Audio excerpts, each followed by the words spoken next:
So now, squeezing the most out of your data, the idea here is that you want to be sure that whatever your data you have in a raw format is not useful for your model. So you want to be sure that you make it useful.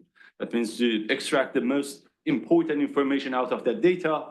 You need to be sure you represent your data in a way that your model can learn from. Raw data by default are not a good type of data for models, especially if you have anything like categorical text, images, or stuff like that. So you need to do some transformation or representational change.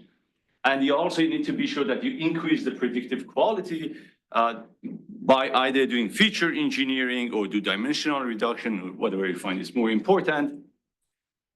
Similar to everything that we have seen, and this one is also going to be an iterative process. So it's not going to be a fixed process. You need to basically look through this and improve. You start with some features, create some features, you tune some objective function that you have. Based on that, you build some new features, you launch and reiterate and go on. It's going to be just a cycle like anything else that we have had so far. And again, we have seen this image before, but it's really important to remember whatever feature engineering you apply during the training, exact same thing should be applied during inference and during testing, not a replica of that. It should be basically an exact thing. Now, let's go over some pre-processing operations. And I'm going to kind of skim through this ones because I assume you all have done EDAs enough that you don't need to tell me most of these things. But overall, we're going to talk about some pre-processing operation, some mapping for raw data into features, for numerical, for categorical, and for empirical knowledge over the data. So now the operations, if you want to look at it, this is not an order operation. So, okay, it's just the order is not important, but normally you start with data cleansing. You have a data set, you go over it and get rid of any bad data that you have. So that's normally is the first step, get rid of, I don't know, like if it is a missing, like unintentional missing data, maybe you fix it. If it's intentional, you maybe define a different definition for it. You do something like feature tuning. Feature tuning is something like features, like a scaling normalization is that feature tuning. Representation transformation is something like one-hot encoding, embedding. Those are like different transformation of your data. You could do feature extraction. You could do feature constructions. Feature extraction with selected important features. Feature construction, you do some sort of like expansion to build new features. And it's going to be just an example of data. So raw data comes in a certain way, and you perform some feature engineering, and you want to have something like this, because downstream model that you have, it requires some numerical, for example, representation over that data. So you want to be sure you have some feature engineering in place that can change that data, transform it into a specific vector for your model. Now, if it's a categorical data, basically you still do certain feature engineering on it, but that's the choice of the artist whoever is doing that. For example, in here you create some sort of like a one-hot encoding, but maybe you're like, oh, I don't want to do one-hot encoding, I want to do categorical encoding or whatever. So, but anyway, you need to just convert your categorical data into some numerical representation, and again, you have a freedom of choice on that.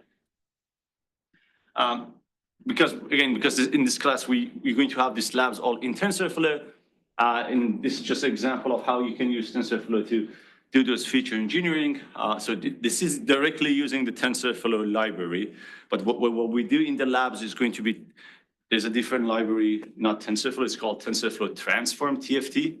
So we will work with that instead of the TensorFlow directly, but they're kind of like a similar idea.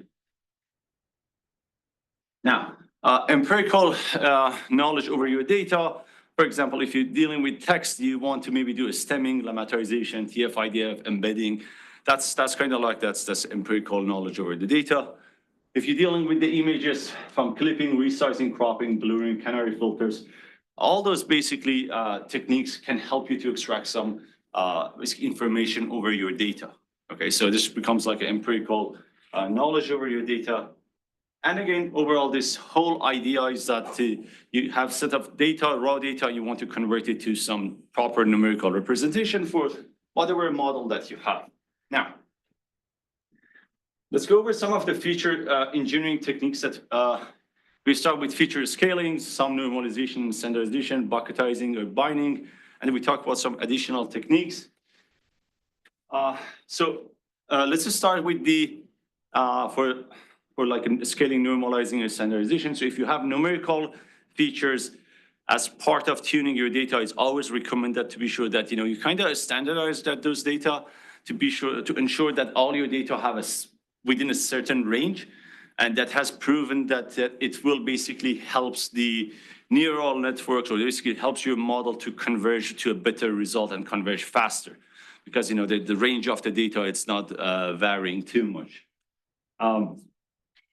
Then we have a grouping concept, which over there also idea is that you group your data into a numerical range. For example, if you have a year, instead of having all these years, maybe you bucketize them into certain, I don't know, every decade or every 5 years, for example. Or you do something like bag of words, so that becomes also the idea of groupings. And if you try to do a scaling, the idea here is that you bring the range of your data to -1 and 1. That becomes the scaling idea.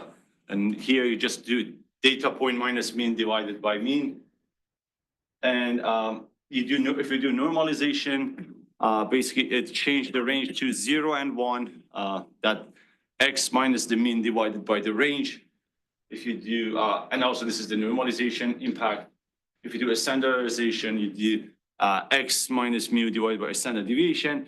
One thing that's across all of this, doesn't matter which one you use, it has impact which one you use, but I mean, doesn't matter right now, is that if you're looking at the output of all of this, technically, whatever a standardization, a scaling, whatever a scaling you apply, your original data, it will only transform to kind of like a different mean and different location. Technically, the shape of your data doesn't change, right? For example, even here, if you look, you shift the range, the dynamic range of your data, but the shape is almost the same thing, right? So it's kind of important to see that when we apply these types of techniques, we actually don't change the nature of the data. We just change the range of the values. That's the same case in PCA. I don't know if you have visualized PCA or not. If you have a PCA, before and after PCA, the shape of the data is the same. It's just the transformation, is a different transformation. The features are different, but if you plot those features, they actually have the same shape. So, and this idea of bucketization, and it just makes it easier for certain types of data. Instead of having all this numerical range, maybe you create some buckets. There's this tool I think it's by TensorFlow. Let's do this. I don't know, have you ever worked with this or not, but let's see. Here. I highly recommend you to, so you will see this tool, this dashboard, is by default embedded in TensorFlow's toolkits, like a Tensor TFX, TensorFlow data validation. By default, this is the main dashboard behind them. But one thing that you will see here is this part. If you have a large data and you're like, I want to bucketize my data, and I don't know how to select those buckets. Okay, so this is a really good tool. You select the features. For example, on x-axis I say I want the age. It automatically, based on other features that is in the data, you select based on which feature. It gives you the proper buckets, like what buckets it thinks is going to be useful. So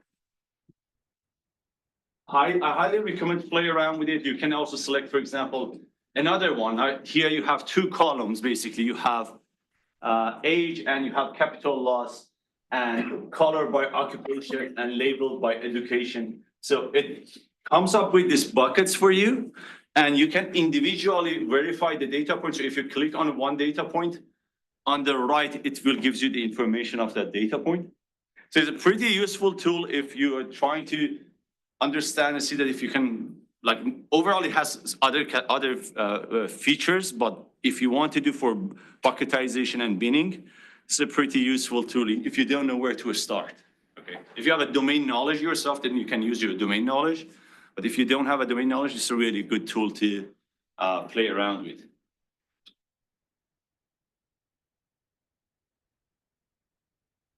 So the other things are going to be like dimensional reduction techniques.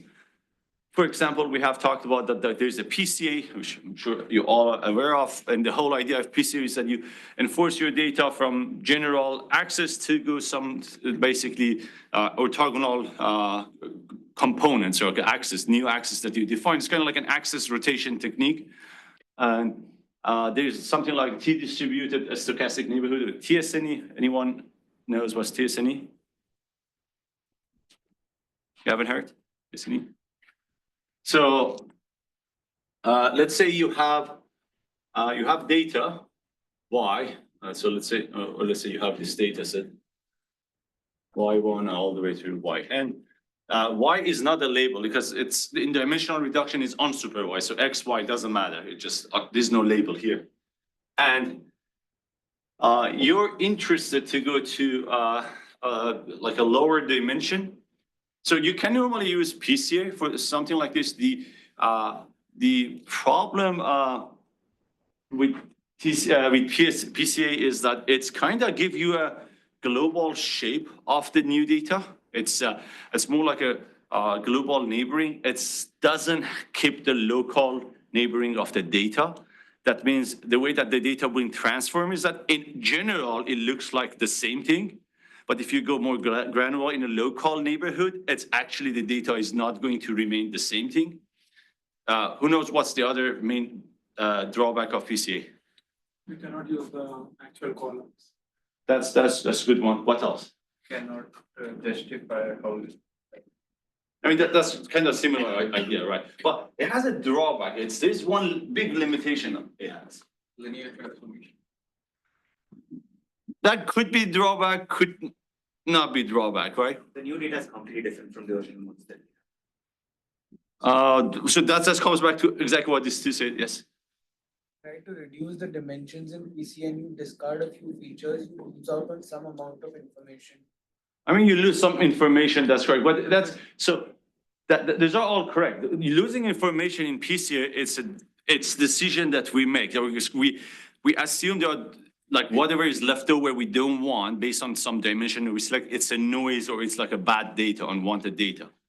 But what if you think about the PCA, this is principal component 1 and this is principal component 2. This is what do you think? And this is the principal component 3.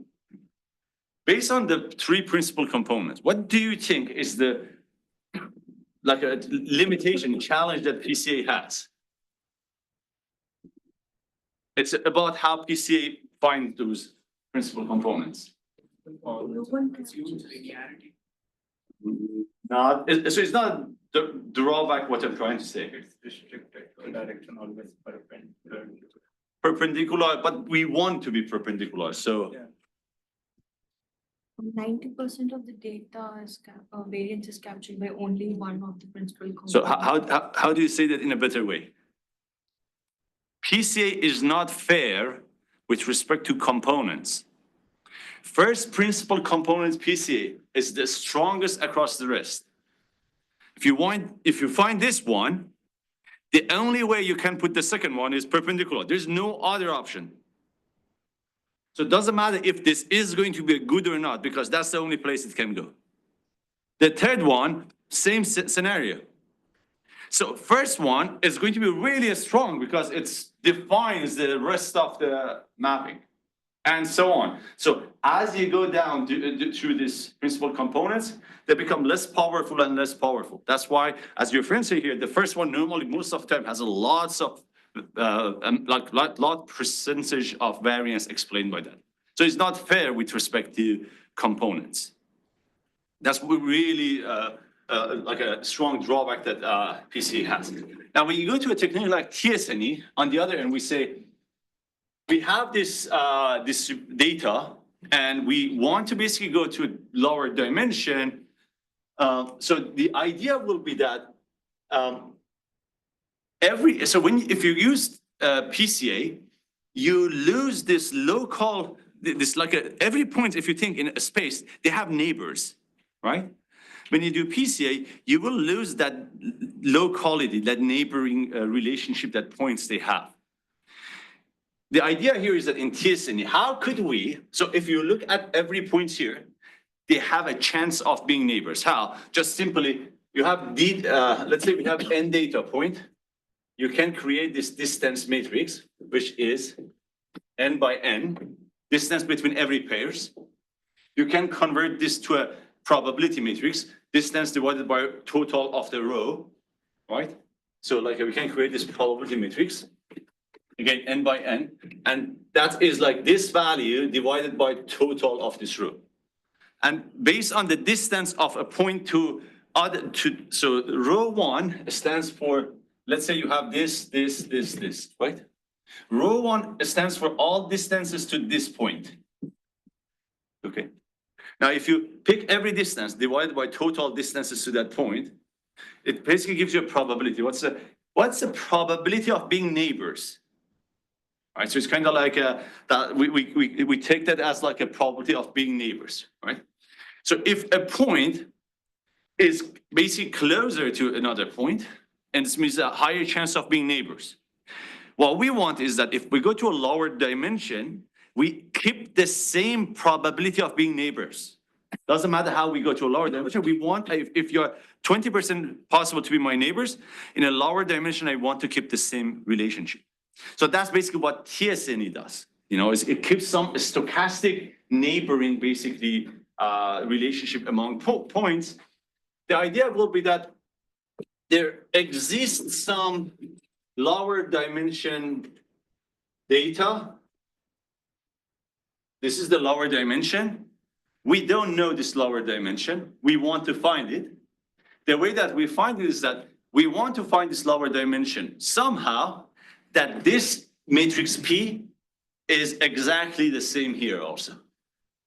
Right? So we use this as a way to basically reverse engineer to find these points in a lower dimension, right? So I don't want to go in the details of math, but that's the idea of TSNE. So it has some benefits over PCAs, because it's just it keeps the neighboring concept the same, but it's computationally also a little expensive, and there are different versions to it, SNE and TSNE. Then we have uniform manifold approximation, and then there are other dimensional reduction techniques that you can apply. But it's always important that kind of like you always want to reduce your dimension, right? So in reality, anytime you build a model or you want to build a model, you always want to build new features, right? That's always, you build some set of, you do feature engineering. Feature engineering means that you build new features. Why? Because the features that you collect by default, they don't carry enough information to do whatever task you want to do. Because most of the time, tasks are not that easy that the raw features that you have can solve it. So you need to do feature engineering. So we build features, but same time also we know having too much features is more expensive computationally. So in production, you also want to reduce the features. So you build features to increase the dimension, increase the predictive signal. Also, you want to reduce features like a two-dimensional reduction technique to go, maybe I don't need to have 1 million dimension. Maybe I only need, 100,000 dimension. I will be able to solve the same problem. So you need to basically do a combination, build features, then reduce dimension. And we do more the reducing dimensions because the computation cost at inference is, we can't afford that. So there is, have you worked with TensorFlow embedding projector? Have you seen this before? So this also, it's, I highly recommend to play around with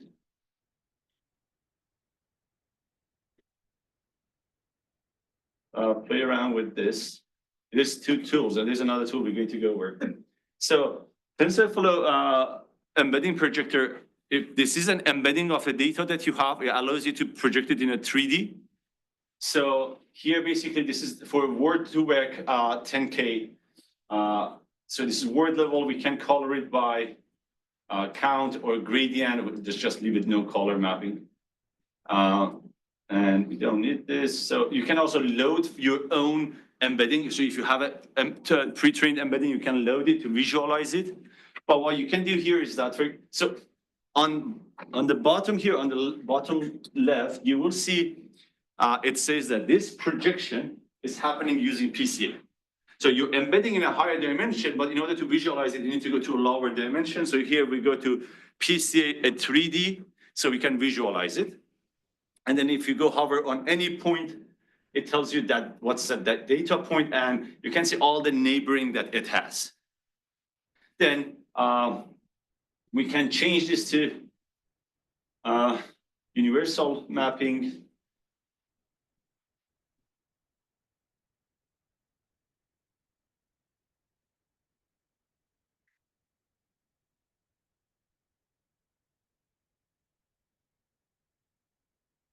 Oops.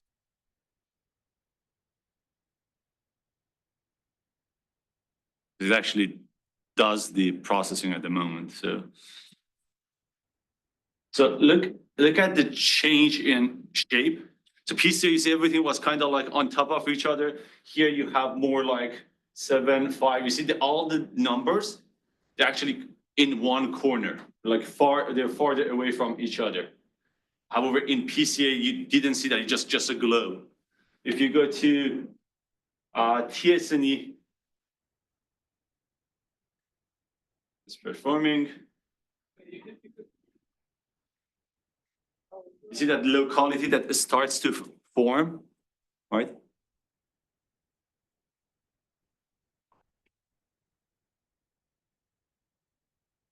So going through. Okay, so let's pick a corner.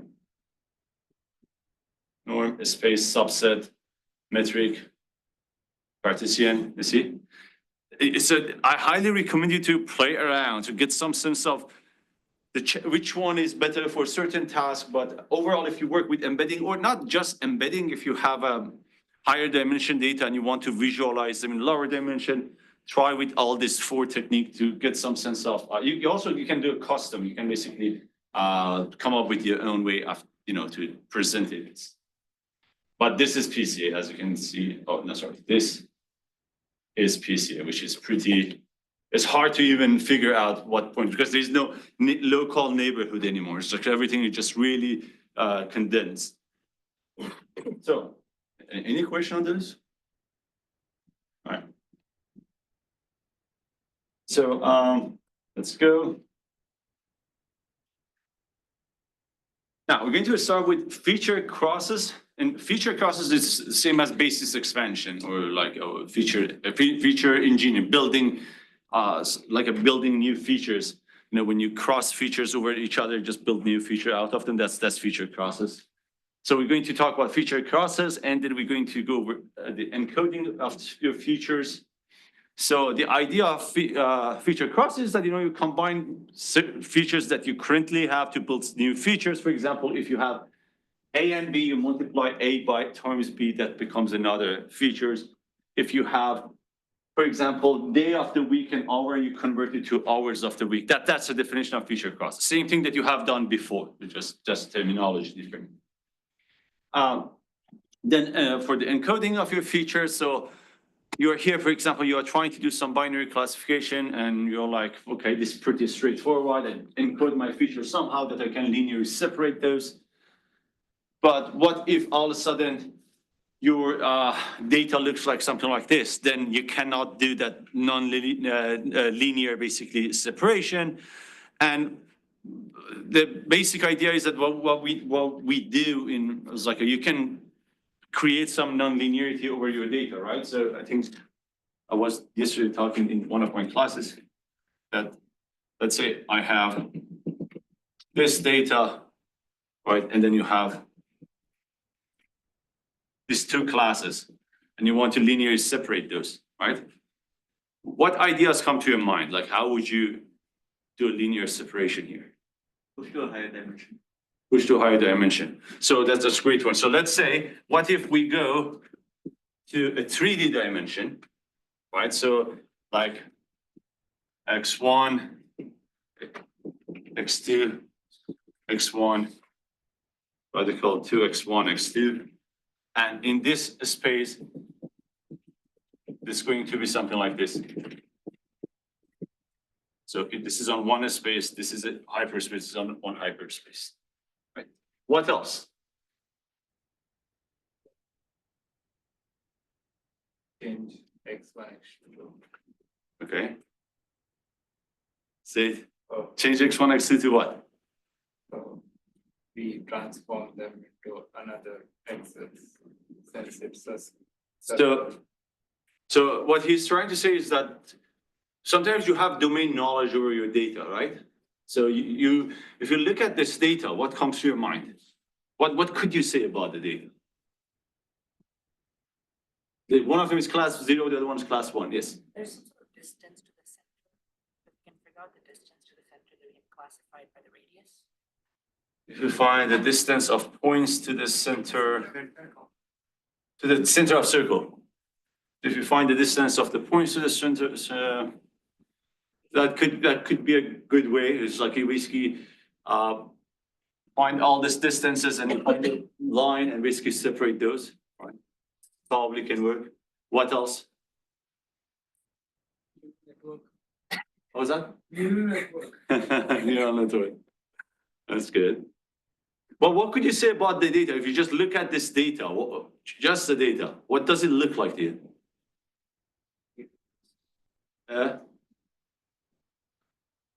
Circle. 2 circles, right? What do you know about circles? What's the equation of a circle? So if this is a circle, do you agree x12 plus x22 equals C2? Correct? Okay, so what your friend here was trying to say, so if I change my axis to x1 to the power of 2 and x2 to the power of 2, how those points will look like?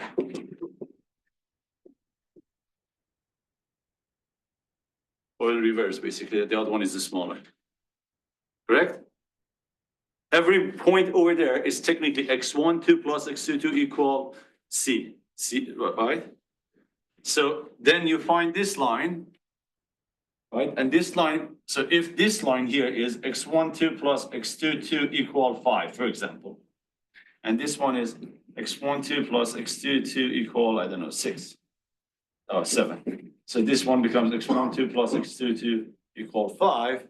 After you find this line, you bring back that line as a circle, draw it here. Right? Now you found a linear separation for a nonlinear data. Right? All we did, we just transformed the data using the domain knowledge that we have. So what I'm trying to say here is that when you have nonlinearity, there are different ways that you can still solve the problem. The last attempt will be the neural network, as your friend said. Just pass it to the neural network and says that you solve it. But not always you need to use larger model to solve this type of problem. Sometimes it's just a simple feature engineering can solve the same problem, and then you can do a simple logistic regression or linear regression to this type of problems. So you can also use, go ahead, definitely try with this platform, but you can also work with this to see if for the linearity of your data, or if you can apply non-linearity to across features, you combine 2 features or something like that. So highly recommended to play around with this. Now, so the next thing we're going to talk about pre-processing data at scale. So the first thing that comes to mind is that, well, when you want to do pre-processing data at scale, Python is not the go, right? We all love that. I love that myself. I'd rather to code in that than any other language, but the problem with Python is that, it's not scalable that easy, right? It's not that you cannot use it, or you can basically write your Python code somehow and then basically have this modular codes and have all these different components that in order to scale it, but it's not a solution technically. You know, it's kind of like a patching solution. So if you want to have a good pipeline, then like a scalable pipeline, you need to work with Apache, Javas, I don't know, like any other like basically a scalable solution than Python. So what we will do, we will start with the TensorFlow data transform and TensorFlow data validation pipeline. The reason they are scalable because the backend is Apache technically. So whatever you do, and we will going to understand those, how they technically call to Apache. And how could, we're going to have a lab on that how could we actually ourselves use Apache? And we do a comparison for one, opening a one book, running it with Apache and without Apache, and see that how fast Apache can parse it out for you in compared to just Python. So it's kind of, there are some pros and cons to this type of thing, but of course, you know, Python is much easier and it's more supported in the field for work. Now, so what we want to talk about is to be sure that, you know, we understand the inconsistency in your feature engineering. We talk about pre-processing. We're going to talk about optimizing on instance level or optimizing on basically group level. And then we're going to talk about some of the challenges that you're going to have. But so the first thing is that, you know, in real world, you deal with terabytes of data. So data is not small. It's not that easy to load it in memory to just do the transfer. So you need to be sure that you have a proper method that deal with large amount of data. That's the first thing that you want to keep in mind.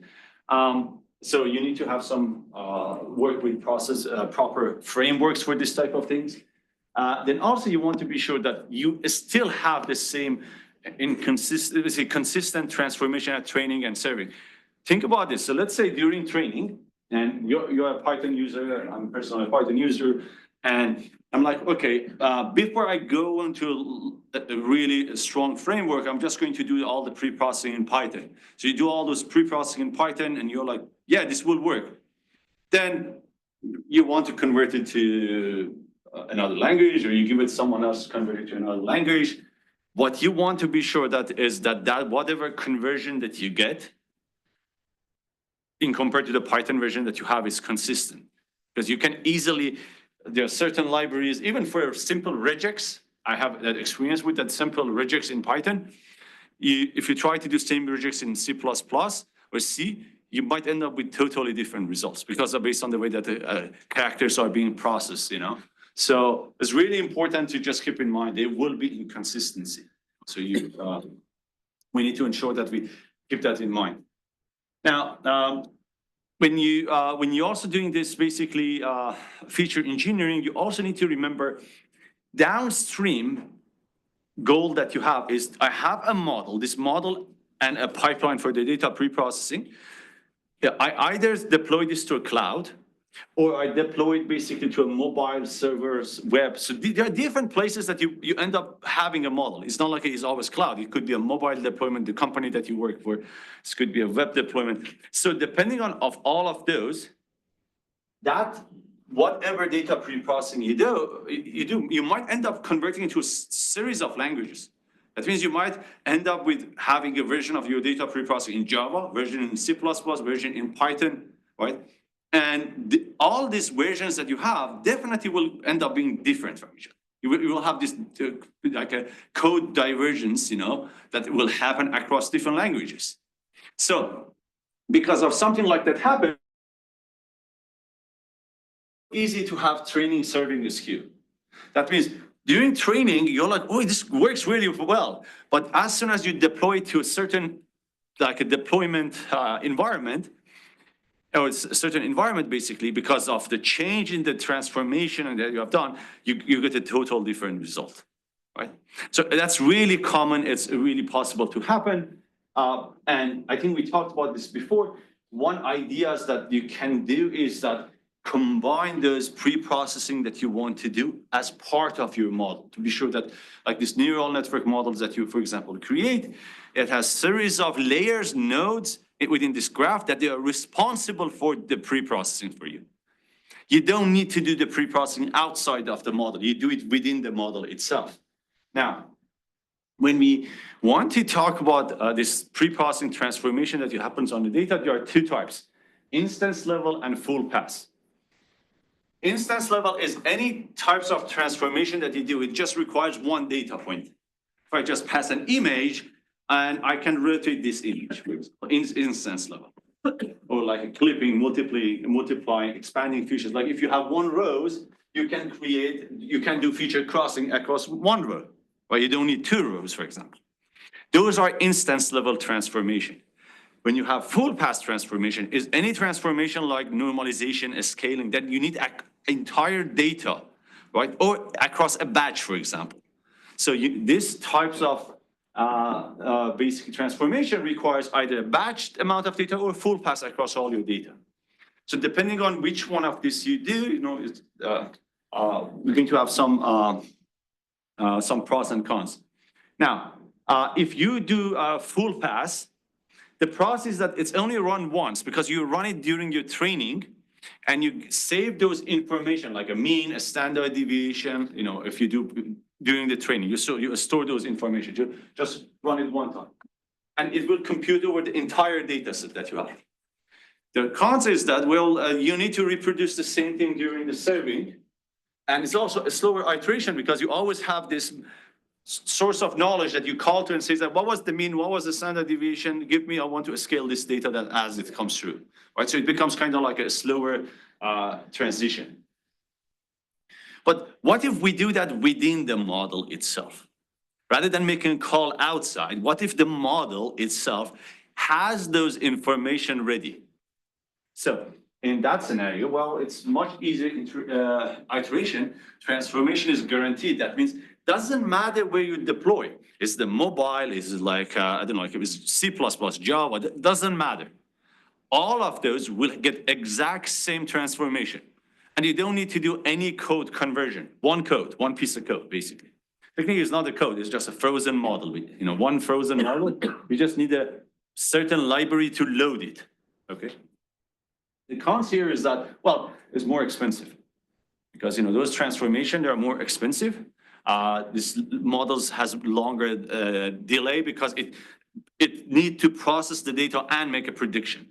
However, if your pre-processing was outside, you could have different pipelines that are responsible for quick pre-processing or pre-fetching the data, making the data ready before the need for a customer. Think about something. Think about for example, you're an Uber and a customer wants to send a request for a ride, or customer wants to buy a food, for example, on your app.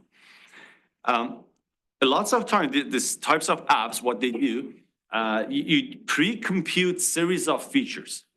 What's pre-compute means? So I know at any time when customer wants to make an order or make a request, I need to, based on whatever algorithm I use, there are certain features that I need to have. And there are certain features that I don't need wait to see a customer. I already can find this, like based on the traffic, what's the traffic status in different neighborhoods, right?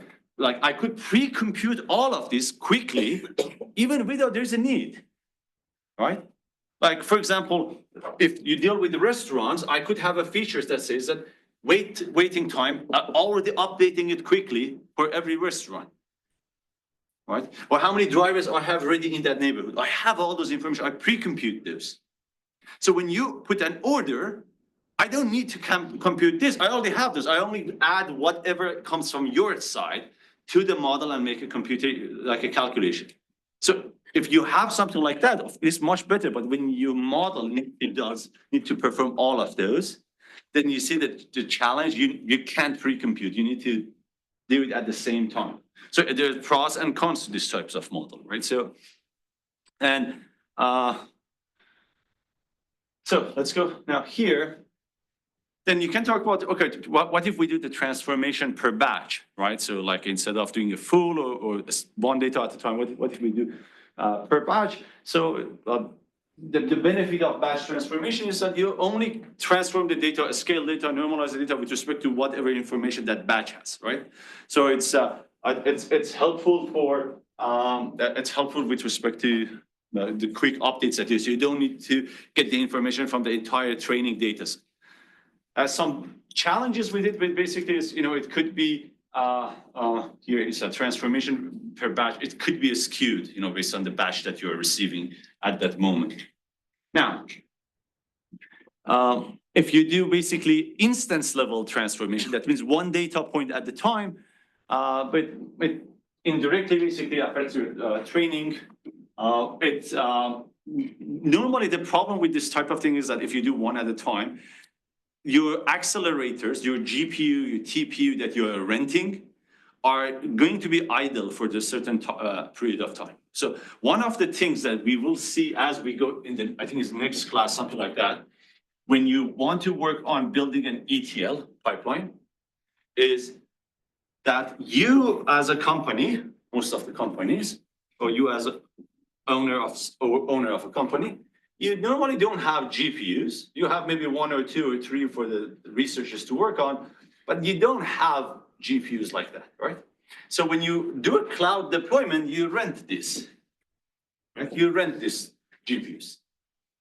We will see that later. The proper ETL pipeline is that when you, your computer have different components, right? So you have basically a hard drive that you read from. You have basically you have a RAM, you have your CPU, and you have like a cache memory, right? So you basically load some amount of data. It goes into your RAM, like what you can basically load. Then your CPU does all the, normally you use your CPU for data transformation, right? It's like a faster for those type of tasks. So your CPU does the data transformation. When your CPU transforms the data, we normally load that data into a cache memory. If you look on your machine, when you look at the spec of your memories, you will see there's a part cache memory, normally 4 gigabytes, 2 gigabytes, depending on how much how much memory you have, how much you allocated to that. And then from cache goes to GPU. The reason we do this is, and this becomes the ETL pipeline. We'll talk about that later. But this cache memory is much closer to the GPU. So if GPU wants to read data, instead of going all the way from here to get it, you have the data loaded and the closest basically partition to the GPU is called, that's the cache. So you can quickly read from that. So now think about every time if you do one instance at a time, from here to here, this GPU is doing nothing. It's sitting idle because you need to wait this data to go through all this process to get here. So you are paying per hour rate for GPUs. That's how you rent GPUs. You will see for your projects. So one of the enemies, like a killer for any project, is to have a bad ETL pipeline. Because you think that, oh, I'm running everything smoothly, but you are paying, for example, let's say, for 10-hour GPU, your model might not even use 1 hour of the GPU. 9 hours that GPU was doing nothing, but you are paying for it, basically. Right? So what we will see later is important to put this, allocate this somehow, that GPU is 100% of the time should be working, right? Your GPU shouldn't, if you pay for it, it should be working. You shouldn't basically have an idle GPU. And that becomes the next thing which we will go over. So, any question? All right. Now, okay, just quickly, just summarizing the challenges. Full price transformation on the data, it's just, it's good, but it's kind of expensive, has its own cost. Also, if you do instance level, basically the problem is that all these GPUs and TPUs that you have, it's just, you're not utilizing them properly when we don't want them. So,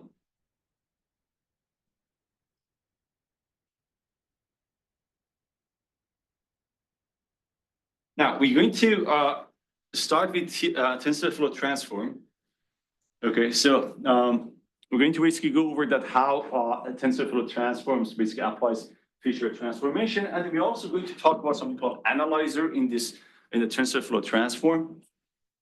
So the idea here is that in TensorFlow transform, this is like a higher level view. So you have the input data goes through some transform function. And so TensorFlow transform is the name of the library, okay? And then you get some transform data. That transform data goes to TensorFlow library for the model training, for example. You get the training model and you serve it, right? All of this, also, this is called a pipeline and a metadata store. Okay, so what we will see here is that, so again, irrespective of you use TensorFlow or any other libraries, whenever you build an ML system, you have a pipeline. By default, you build this pipeline, that's the goal. But you also need to have some metadata storage, because as you go through this pipeline that you have, you will build artifacts and metadata, and you need to have a proper place to store those, so you can always retrieve information if you need.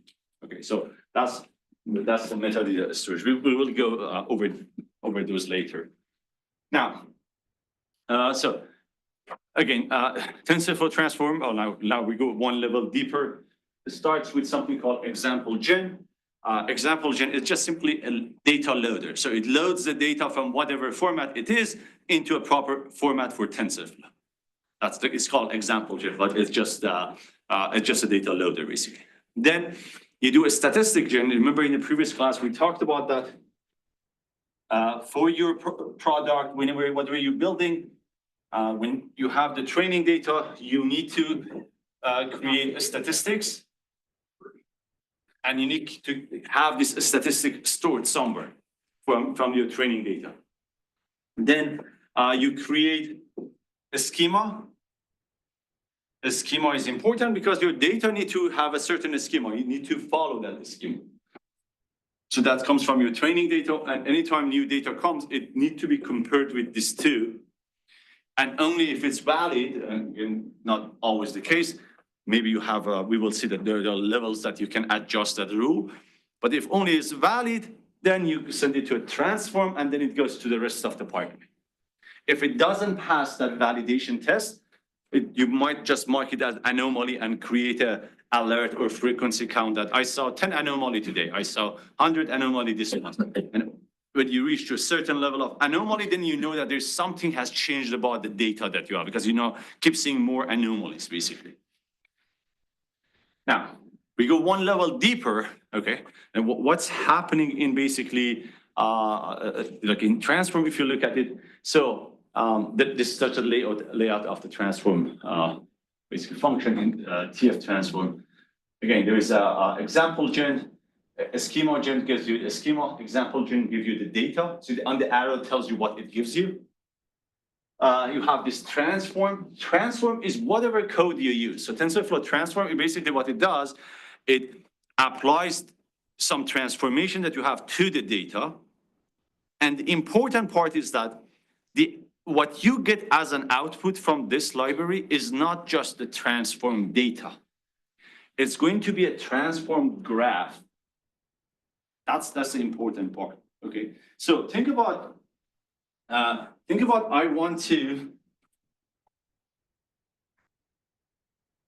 have this data goes through something called transform. And okay, the one side is the transform data. This is the new data, okay? But that's only for this training data. What if I want to apply the same transformation to my inference, to my test data? So it also converts this transformation function that you have into graph. How data and each node is going to be an operation that you applied during the transformation on the data. By doing so, now I can convert this graph to a frozen graph, and I can use it during inference. Instead of writing that code, I can just load this graph and pass the data through this graphs. All right? So it basically gives you this transform graph, and gives you the transform data, and you pass those to the trainer. So trainer gets the graph and the data at the same time, and basically does the training, okay? So we will have enough lab on TensorFlow components to understand this better. But Now I go one level deeper, how that's a scale, how does it optimize for large data? So the downstream of TensorFlow transform is Apache Beam, basically, like what it does in the backend. So again, data comes through and you want to transform that data. So instead of directly does the transformation for you, it has Apache Beam and use Apache Beam to pre-process that data for you. And then it will return you also this TensorFlow graph, the graph version of the transformation. That basically you apply that, so here to the, Beam gives you this transform graph to the left. The same transform graph goes to the right when you serve the same model. So same graph basically goes two directions. Then data goes through that graph, becomes pre-processed data, you build a model. When you build a model in TensorFlow, for example, it becomes a graph model also. So the same graph model goes here. Now, during the serving, all you need is two graphs. Basically, you have these two graphs of transformation model. And raw data goes through these graphs and basically being processed. So if you think about the benefit of techniques like this, that, well, I don't need to code this anymore. I have a frozen graph that I can load. Does this make sense? Yeah? All right, so this is an example of a graph and like a TensorFlow transform. So data goes through basically nodes, and here basically you see, here you're trying to do normalization, and normalization, so on top here it says the TensorFlow analyzer. So an analyzer are the operation that we apply over the training data only. Okay, so it's like when we want to do a full pass, basically. Those are called analyzers. So the way that analyzer work is that during the training, when data goes through, they will calculate the mean and the standard deviations to do the transformation. So you have this node that does the normalize. For example, here you do quantiles. These are analyzer. When you're done with the training and you froze this model, during the serving, you don't compute this anymore. They are stored as part of the graph. So when the data comes, this is like a knowledge for the model. So model uses that to do the bucketization. Model uses mean and standard deviation to do the normalization. It doesn't need to recompute those information. It has those. Okay, so when we say a graph over your pre-processing, that's basically what it means. Right?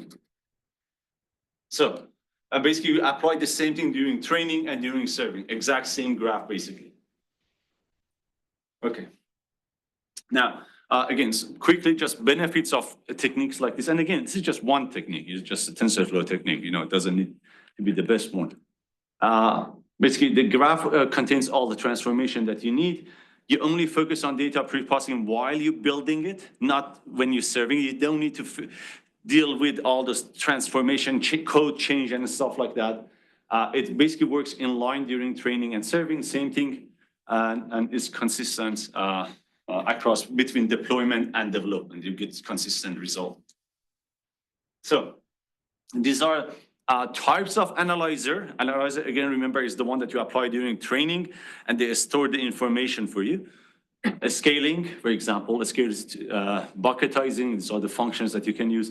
Vocabulary and dimensional reduction. All of this, if you think about, they make sense to be analyzer because you only apply it during the training, and then you use whatever bag of words you have to apply to your serving. You don't use a new vocabularies, right? So these are all make sense that why we do that only during the training. And this is just again, I'm not going to go over the code because we're going to have the lab, but it's how you calculate TFT basically. So I'm just going to pass this part because we have the lab on this. I'm just going to go to feature spaces. So now we're going to start with introduction to feature space. We're going to talk about feature selection. Then we go over techniques called filter methods, wrapper methods, and embedded methods, basically for feature selections. So before I start, who can tell us what's the feature space?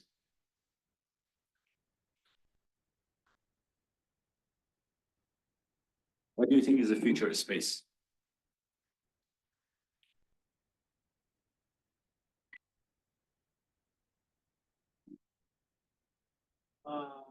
probably combination of or the values that the features can take, the space that it spans between. Yeah, that's the feature space, right? So if you have a 2D, x1, x2, and this is the maximum value, this is all the values that you can, that's a feature space, right?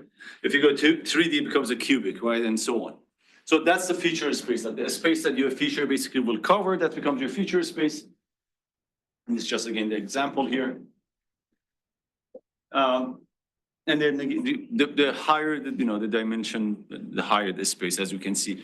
One of the things about feature space is that, and we're going to, the reason today we're going to focus on feature selections is the more feature you have, the higher basically not the complexity, but the higher the complexity of a search space. Because if you think about it, you end up with a really large search space, you need to go through all combination. You can easily have problem with curse of dimensionality, not having enough data point to find enough all the combinations, right? So that's why we need to do some sort of like a feature selection. That means go across all these features that we have and decide, okay, certain of these features are not important. I can basically eliminate those ones.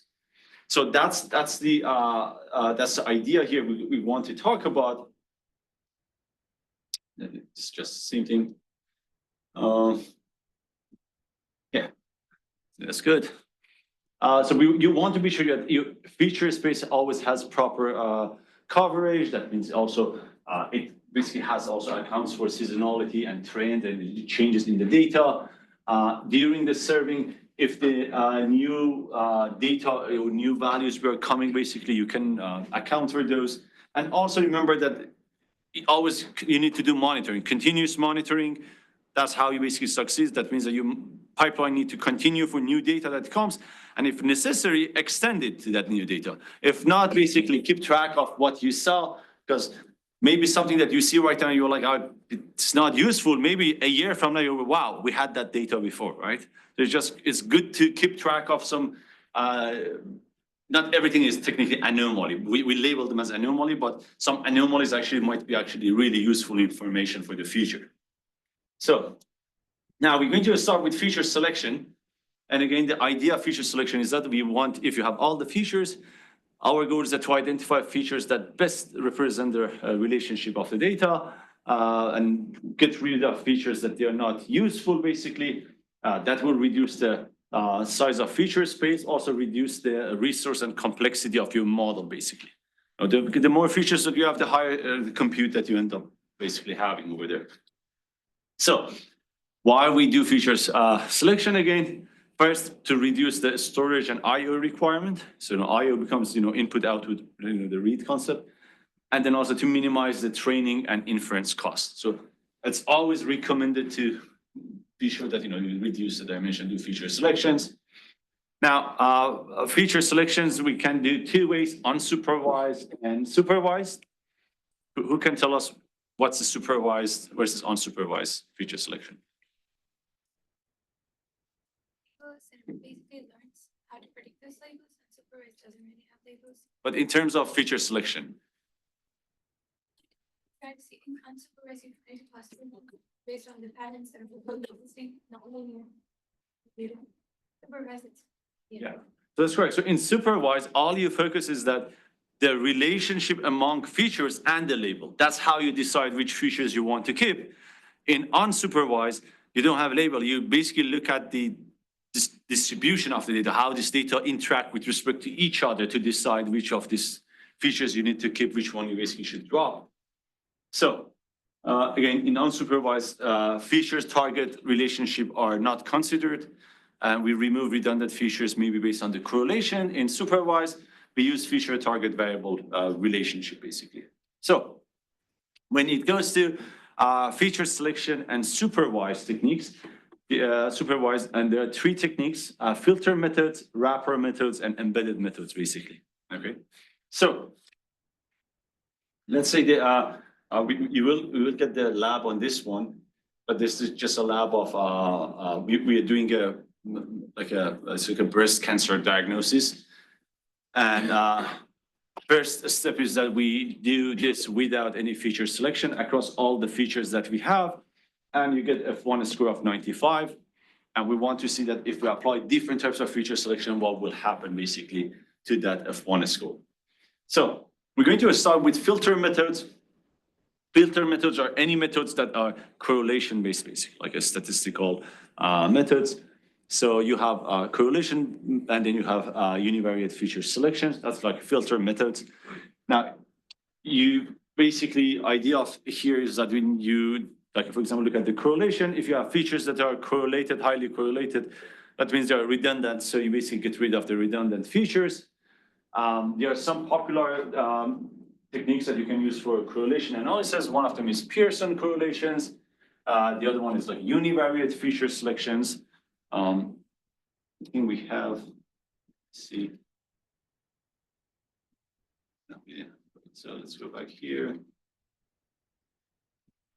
So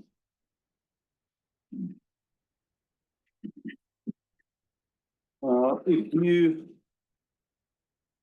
so you have this Pearson. So if you have your data and just some knowledge about Pearson correlation, if your data is linear, Pearson correlation is a technique for doing correlation analysis. It gives you something between range -1 to 1.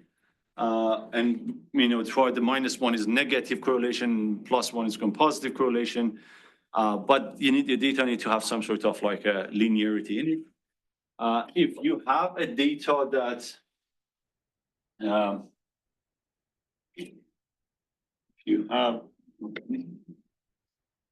if you have a data that's like a monotonic data, not linear, basically.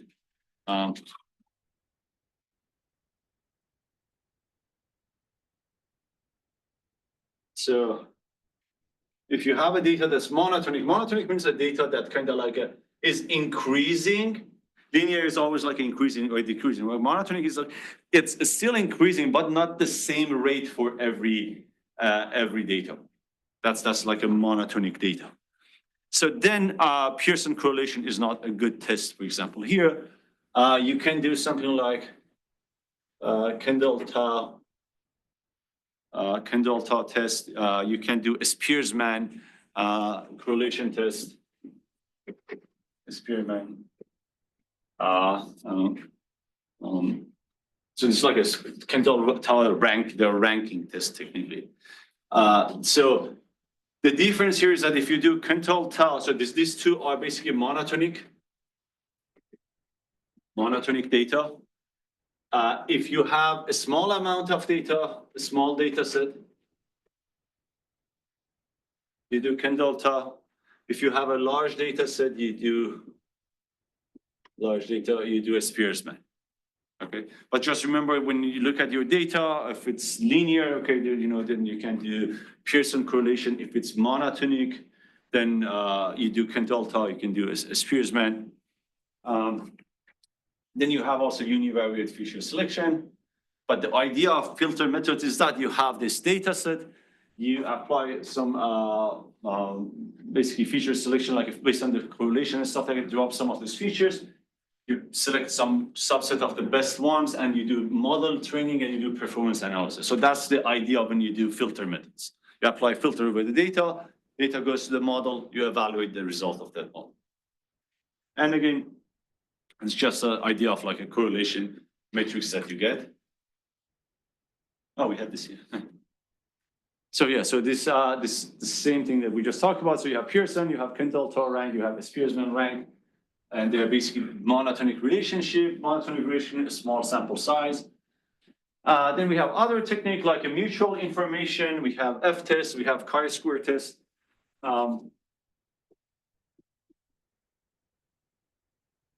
Who can tell us about mutual information? When you have like distributions, two different distributions, and you want to see how far apart those distributions are. Like there's some logarithmic math involved, but basically you try to see the distribution, how well they overlap over each other. For example, if you have two different Gaussian distributions, if let's say the intersection between the two is less, well, that's a bad one. When the intersection is more, you will have more area covered between the two. Yeah, so, if we, in information theory, we have a content called information gain, which is the, like could be minus summation of log P of I, right? So information gain, if, oh, actually, sorry, minus log P of I. So if this is P, the probability it goes to 0 to 1, and this becomes minus log, right? So minus log, like if P is 1, the probability, the log becomes 0. If P is towards 0, the log goes up, right? What does information gain tell you? It's like if something is really like a highly possible event, the amount of information I will receive with it from it is 0. Because it's highly possible. If you tell me right now it's snowing out there, I'm like, okay, right? If middle of summer someone tells you that it's snowing out there, you're like, wow. Amount of shock that you receive from some information, that's the information gain. Now, you basically can convert this to an entropy by doing a summation and you're like a minus pi log pi, that becomes the entropy. Entropy basically looks like this, right? So this, if this is the same P, 1 to 0, so entropy looks at the amount of chaos and randomness, because entropy says that it's not only for if it's highly possible, what if it's impossible also? So it's both and the entropy is 0. If it's highly possible, the amount of, like if everything is always 1, there's no entropy in it. If everything is always 0, there's no entropy in it. The entropy is the highest when you get randomness, when the probability is around 0.5, right? So that becomes entropy. Then your friend connected to a really good idea, like what if we have two distributions, we want to compare those together, right? So we have seen, for example, let's say they have this distribution, this is P, and we want to estimate it using another distribution, like for example, Q, and you use something like this to be Q, this overlapping region, that's what you have detected. But this is what is missing. For example, you do something like KL divergence. It tells you that if you use Q instead of P, this extra information that you're missing, that's the divergence of these two distributions, right? And the idea of mutual information will be that if, for example,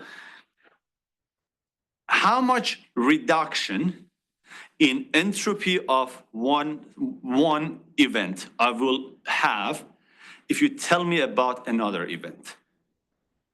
If you tell me about something, so let's say, I don't know, like it was snowing and the entropy was super high, okay? Because it was chaos. Then if you tell me another piece of information, another event, another something, it's a conditional becomes, right?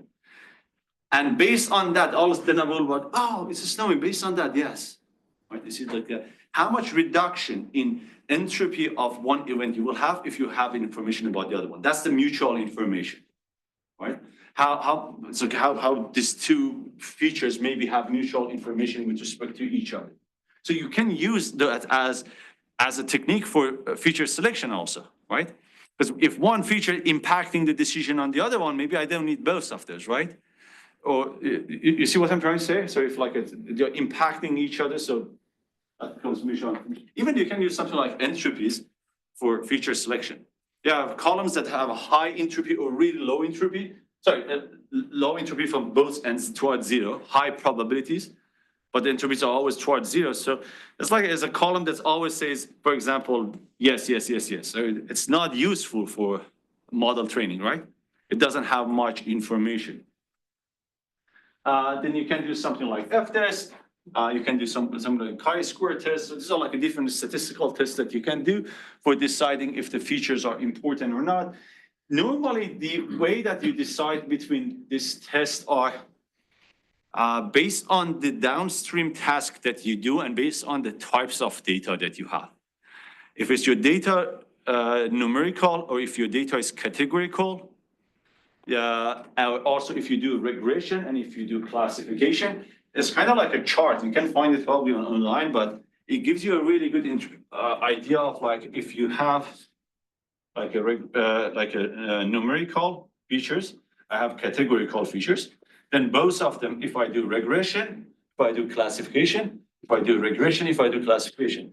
And it tells you what statistical test basically you can apply or better, like if which one you, like for example, if you're going to categorical, then you go to ANOVA, for example. If you go to numerical, then basically, sorry, you go to, for example, you can do F test here. You can do chi-square tests under certain categories. So there are conditions for all of this, and I highly recommend you just search it out, have that image for yourself. So whenever you want to deal with data, you get some source that, okay, I have this combination, I'm going to do this certain test, for example. All right.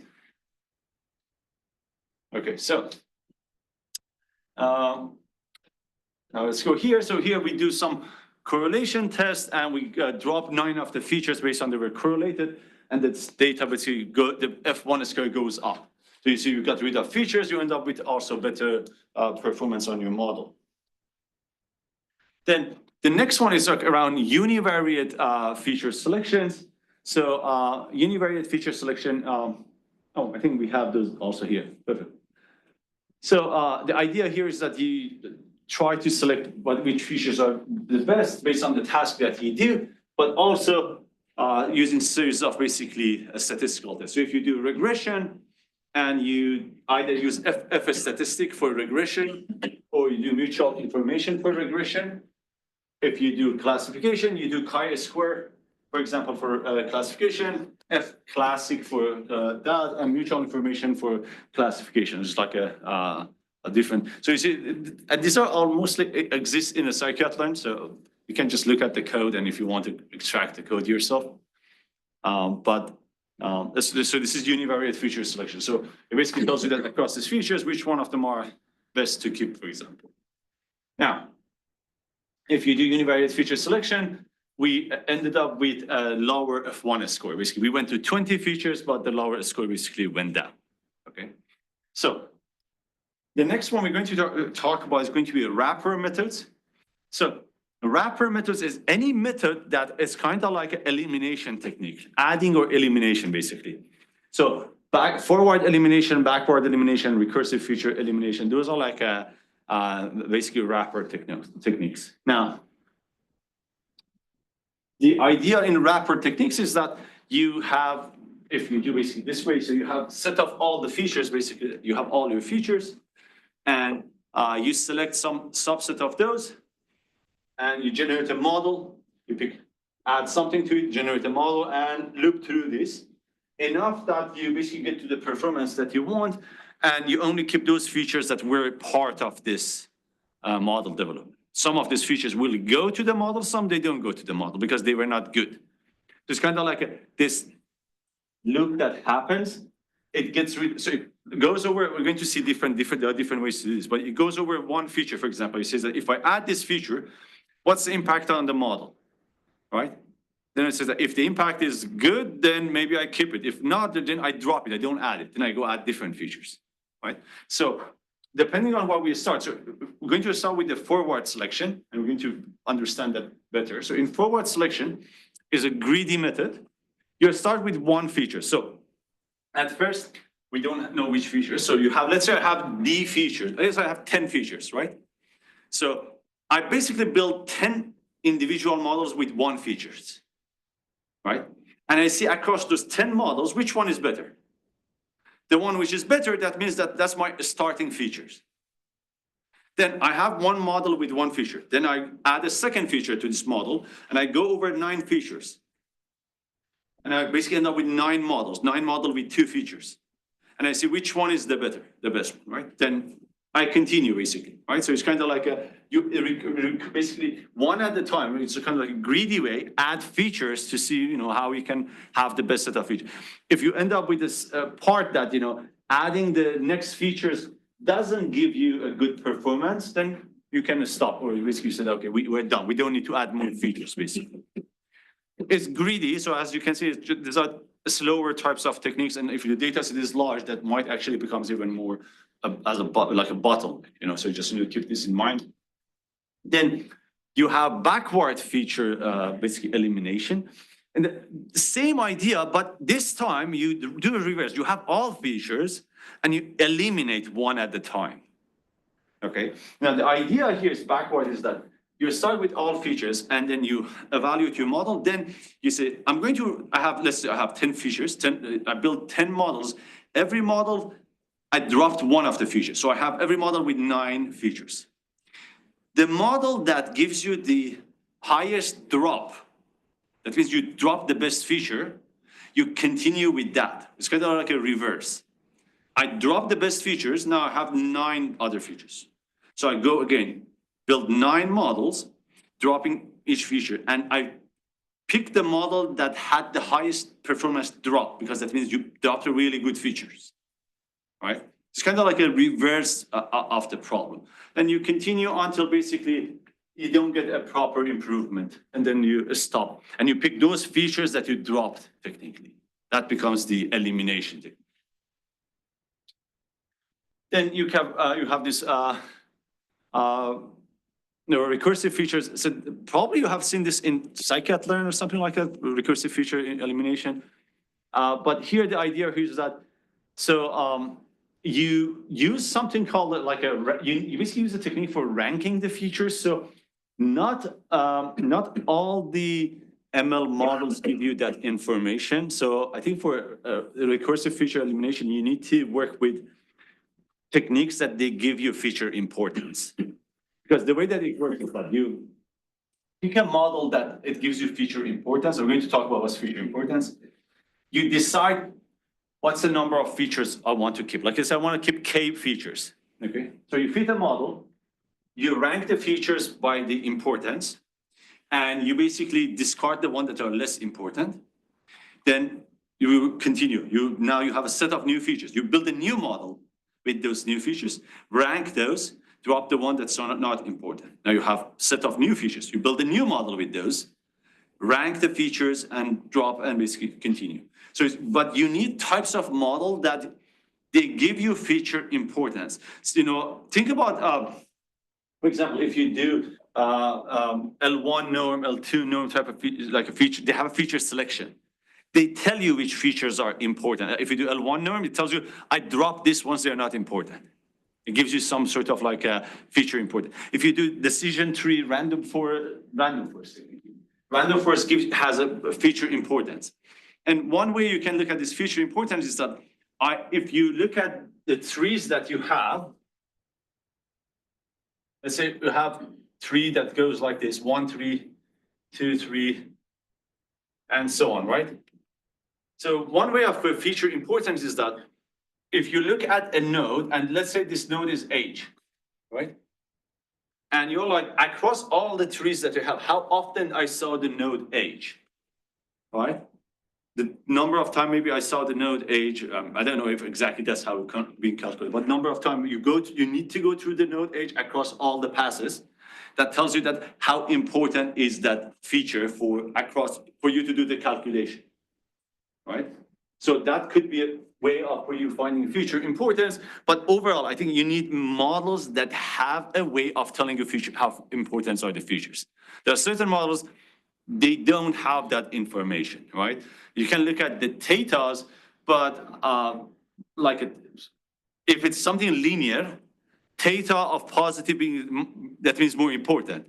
But if something is nonlinear mapping, or it's like a neural networks, that theta doesn't make any difference. Like from perspective, if you look at the theta, you don't know if it's important or not. Maybe you can do something like gradient tracing. I don't know if you know that. So gradient tracing means that if I have a neural network, what you could do is that keep all the features, the input to your model fixed, pick one features and perturb it by certain amount. Let's say, for example, age. What if I increase age from 10 to 12? Everything else is fixed. You see how much it will impact the output. You trace the gradient back, see that how big is the gradient. And you repeat that series of time and for different angles, for different features. Then you look at overall this gradient that you calculated across all the dimensions, and you will see that certain features have a huge impact on the gradient. That means if you even perturb them by a small amount, the amount of change in the output or the gradient is large. Right, so this all become more important, kind of like estimating which features are more important for those types of models. Right, but you need something like that to know what's the feature importance for a technique like this one. And if you do this one, basically you end up with almost same F1 score as the correlation test. But we went to 20, we reduced one more features basically. Then next technique comes to embedded methods, and embedded methods comes to techniques like L1 regularization and feature importance itself. Okay, so that is all like an embedded method basically. Now, basically, in feature importance, we assign a score to each features in the data, as we just talked about, how important are those, and we discard the features that they're not important based on the scoring that we have. And oh yeah, we have here. So random forest classifier is one of those that it's has a built-in feature importance. Also, you can basically use select from the model. I don't know what's the correct libraries these days for that, but you can use basically some libraries to get those top features. And this becomes an example of feature importance. So it gives you something and you know that which features are more important, which features are less important. You define a threshold where you want to draw that line to drop some to keep the other ones. So now if you do recursive feature elimination, you basically go this one, and you do feature importance, you go the F1 score dropped. Anyway, so the overall idea was that, just there's some pre-processing we talked about, there's some feature engineering. We talked about feature spaces, and for feature selection, we went over three main techniques. What you want to do is that when you build your pipeline, think ahead of time. Okay, think with yourself that, okay, what type of features I have? What's the downstream task I do? What's the good technique that I should apply here, right? And also think of like, if I build this data pipeline that I have, during the inference, what should I do? Can I use the same code, or do I need to convert it to a graph, basically version of the code pipeline? Because your model doesn't need itself to be a TensorFlow. You can still have your pre-processing to be a graph, so you don't need to do code conversion. And the output of the graph goes to the whatever or any other model basically that you have down the road. They can be disjoint from each other. All right, so let's take a break, and then we continue after the break.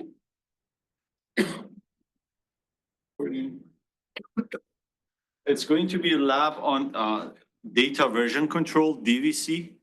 Okay, so it's a pretty fast lab, but there is this library called DVC, data version control, which basically, let's say you're working on a project and you have this data set that you have for the project, and you're like, I want to have a really good data, like a lineage. I want to keep track of every changes that happens to this data as I go through this project. So normally when you work on a project, in your project folder, it's like you have some version control like Git, okay?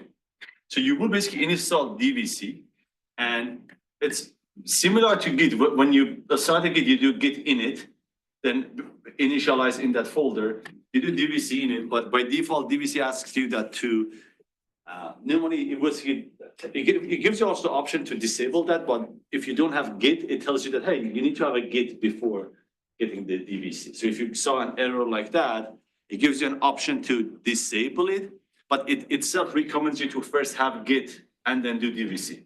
So the way that it will work is that similar to when you do Git add, Git commit, Git push, you do the same thing on data files these times. And it allows you can basically push the data, not the data file, the like hashed version of that data, let's say to a bucket. And I start at today, like T1, with this version of the data. And I track it with DVC. and it gives me a hash version of this data. I add this hash version maybe to a bucket or to some local storage or something. Then time goes. I transform that data. I did lots of work on it. Now I have a different version of that data. It's called D1, D2. Then if you do DVC status, it automatically tells you that you have done series of changes of this. Do you want me to track it? And you say yes, it does the same thing. Convert to a hash, add it here. So as you go through the project, it becomes a really good practice for you to keep track of the version of the data that you have, because it's really easy for you that later, if you're like, something is not working, I need to go back to this version. Right? Whatever transformation we did, I don't like it. You can quickly revert it, similar to what you do on your code. Right? Because it's really easy to manipulate the data and you're like, oh, damn, I need to, I wish I didn't do that. So you can just revert back. So it becomes a really good practice for you to, similar what you do to your code, also do that for your data set. Now, from the perspective of how you do that, basically, this. So you have in this data labs, you have DVC, and technically the way that the lab is, we connect it to GCP and I create a bucket. I bring a service key for the bucket and I send the data to the bucket. Okay, so that's basically what happens. So you have seen that before, right? We go on GCP, you create an account, like I create a project. You go to IAMS service accounts, you create a service account, then you get a private key. You save the private key to your machine and you put the private key like this in the folder that you want to work with, right? Then the next thing you need to do basically locally on your machine is, in order to be sure that one folder connects to your GCP account, basically you do gcloud init, and it basically, as you can see on the, here, down here, it tells you that this is already connected to this project. Do you want to reinitialize it and stuff like that? So for you, maybe first time, it's not. So it tells you that, do you want to create a connection? And for example, I say, I want to reinitialize the same thing. For me is number one. So I say one. And it basically just initial and says that which, for example, if you have multiple email, which email account you want to connect to. So mine is the first one. And if you have different projects, it tells you that, well, which project this key belongs to in order to make a connection. And for example, for me, I think is the, I think it's Git Action GCP number 6. So you select the project that you want this folder to be connected to. So number 6, and that's it. So now this project is authenticated basically, or is like connected to GCP via that service key basically that they have. Right, so it's kind of like I have authenticated them. This actually is not via the service key, it's just via my user account. Now, the way that we want to work with DVC is that first time when you install DVC, so when you're in a folder, you don't have this DVC folder, okay? You don't have DVC ignore and stuff like that. It's just because you haven't done DVC before. But first time you do DVC init, so right now if I do, I think I get an error because it's already, yeah, it tells me, you know, it tells me that, because actually I'm not tracing this with GitHub. So it tells me that, you know, it's not, you're not supporting it. You're not tracing it for example, for GitHub. It gives you an option to avoid this error. Basically, it tells you to use no SCM as part of DVC init. So if you do DVC init,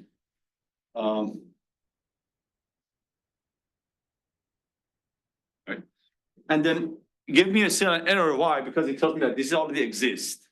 You already have done this before. So if you when it's your first time, it just goes through. And when that goes through, you will see this folder .dvc right here. And inside that folder, there is a file config. By default, that config file does not have this part. It's just like this. Okay. What you want to do is that you want to, as part of this lab, not necessarily, because you might not connect this to a GCP bucket, but I want to connect it to a GCP bucket.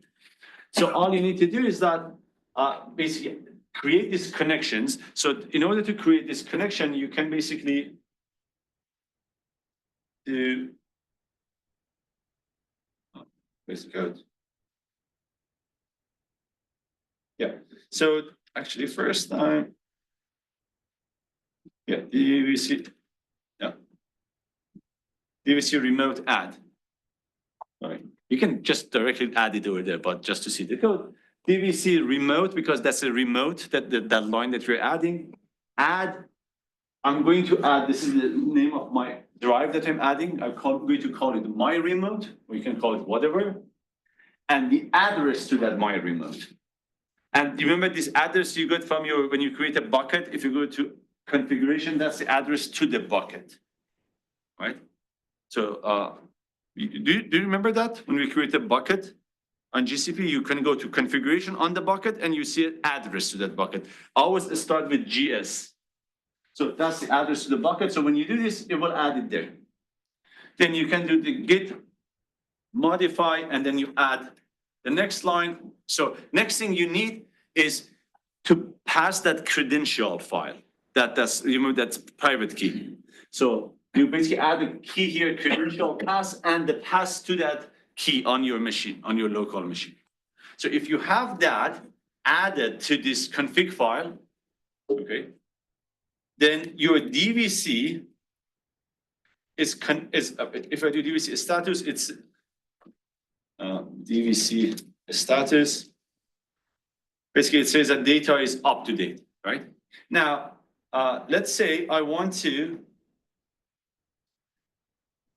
get rid of this.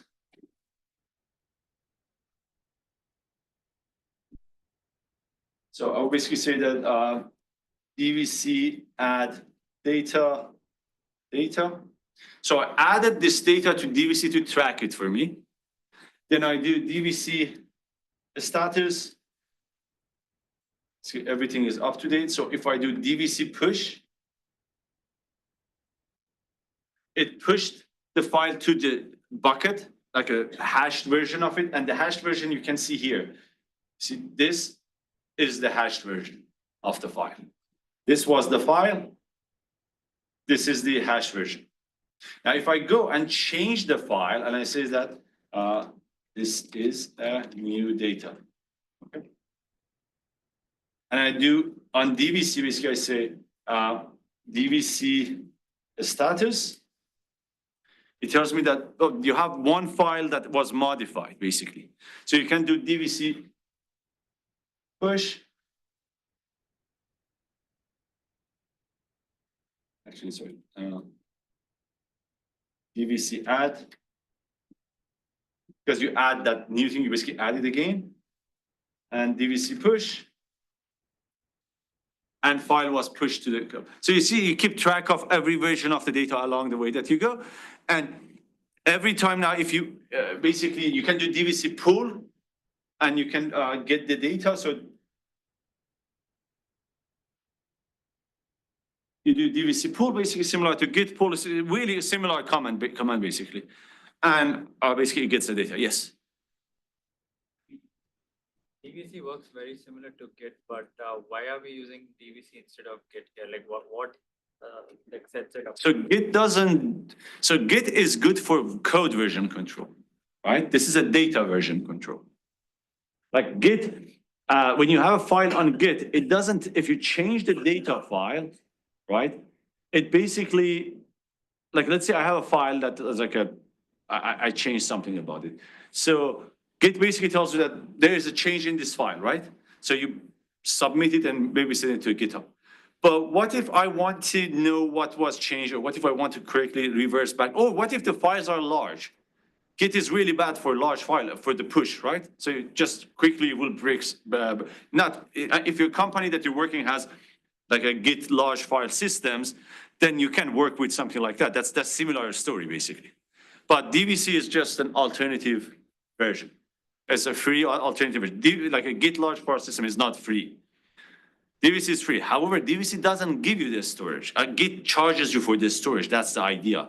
So the benefit of DVC is that, let's say we work on a local environment with your team. Basically, you have a data set local or cloud or however basically you have wherever you store that data. And you want to keep track of as you build features, as you change, iterate, and stuff like that, you want to track this data that comes through. So every time you do this and you basically push the data to wherever you want to store it. On Git, you always push it one place, GitHub. Right, so you see, it's and also Git itself, it's not good for code, it's just for files, like codes basically. Yes. So you should basically ignore your .data files or any data files when you're using Git. So it's actually really, so right now, mine is not connected to Git.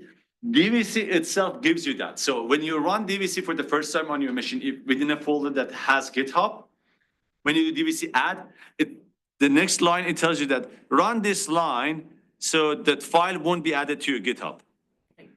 Yeah, so it basically helps you with not battling with the GitHub. Every time you do a DVC push, it tells you that do this to avoid the problem on your GitHub. So it gives you the quick code. Remember when I did DVC in it, I said I don't have a GitHub, so it didn't show me that line.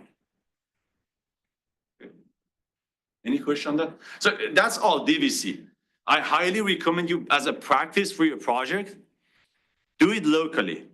Keep track of changes that you do and see that could you later revert something if you need something. And you normally have some retention policy, like beyond certain time, you're like, okay, I get rid of the old, basically, DVC files that I have. I only keep within a certain window in case something went wrong.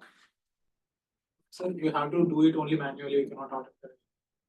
Because if we are doing a project like DVC, you have to do every time manually or something like that. So you don't change your data every time, right? You change your code more often than you change your data, right?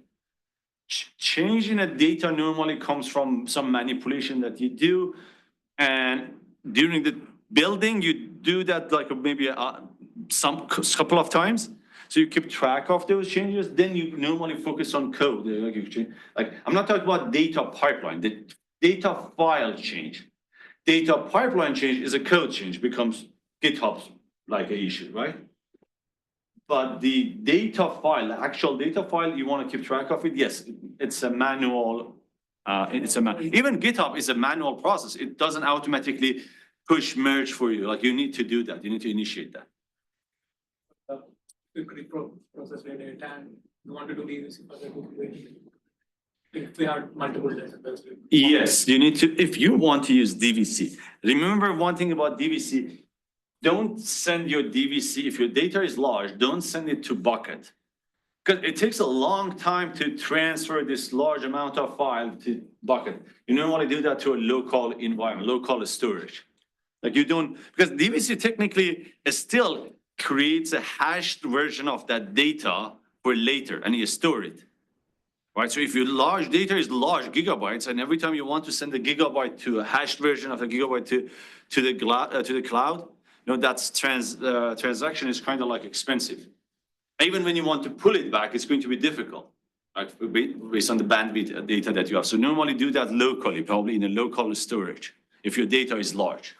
Also, if you want to pull the specific version of data file, like is there may be 4. So yeah, so you have similar to Git commit, like a Git, when you do commit, you have a hash code that you can revert a certain commit. That's the same code. Yeah, every time you do a DVC push, it basically gives you that code that you can basically use that to extract that version back. All right, so that was DVC. I'm not going to stay much longer on that. Now let's start with an example for Apache Beam. We're not going to spend too much time on it, but the whole idea is that to quickly talk about it, because we said that Python itself is not really good for fast processing. You can optimize it by be sure that your code is multi-thread, like you have proper like a parallelization in your code overall. You can speed up the process, but in compared to something like an Apache Beam, for example, or Dask, those are much faster than general Python. So here, the idea that we have is there's this file, it's like this book, and I think this is the book. So as you can see, this is a really long book, okay? And what we want to do, we want to create a data pipeline that if you pass this book to it, it goes over all the words, parse them, clean them basically, and give you a frequency count of every word across the whole book. Okay, that's the idea. And I highly recommend you to test it out without Apache Beam to see that how long it will take. It's like a really drastic change. But what we will do here is that, so you need to first install this Apache Beam. So, and then you import Apache Beam from Apache Beam, import Beam.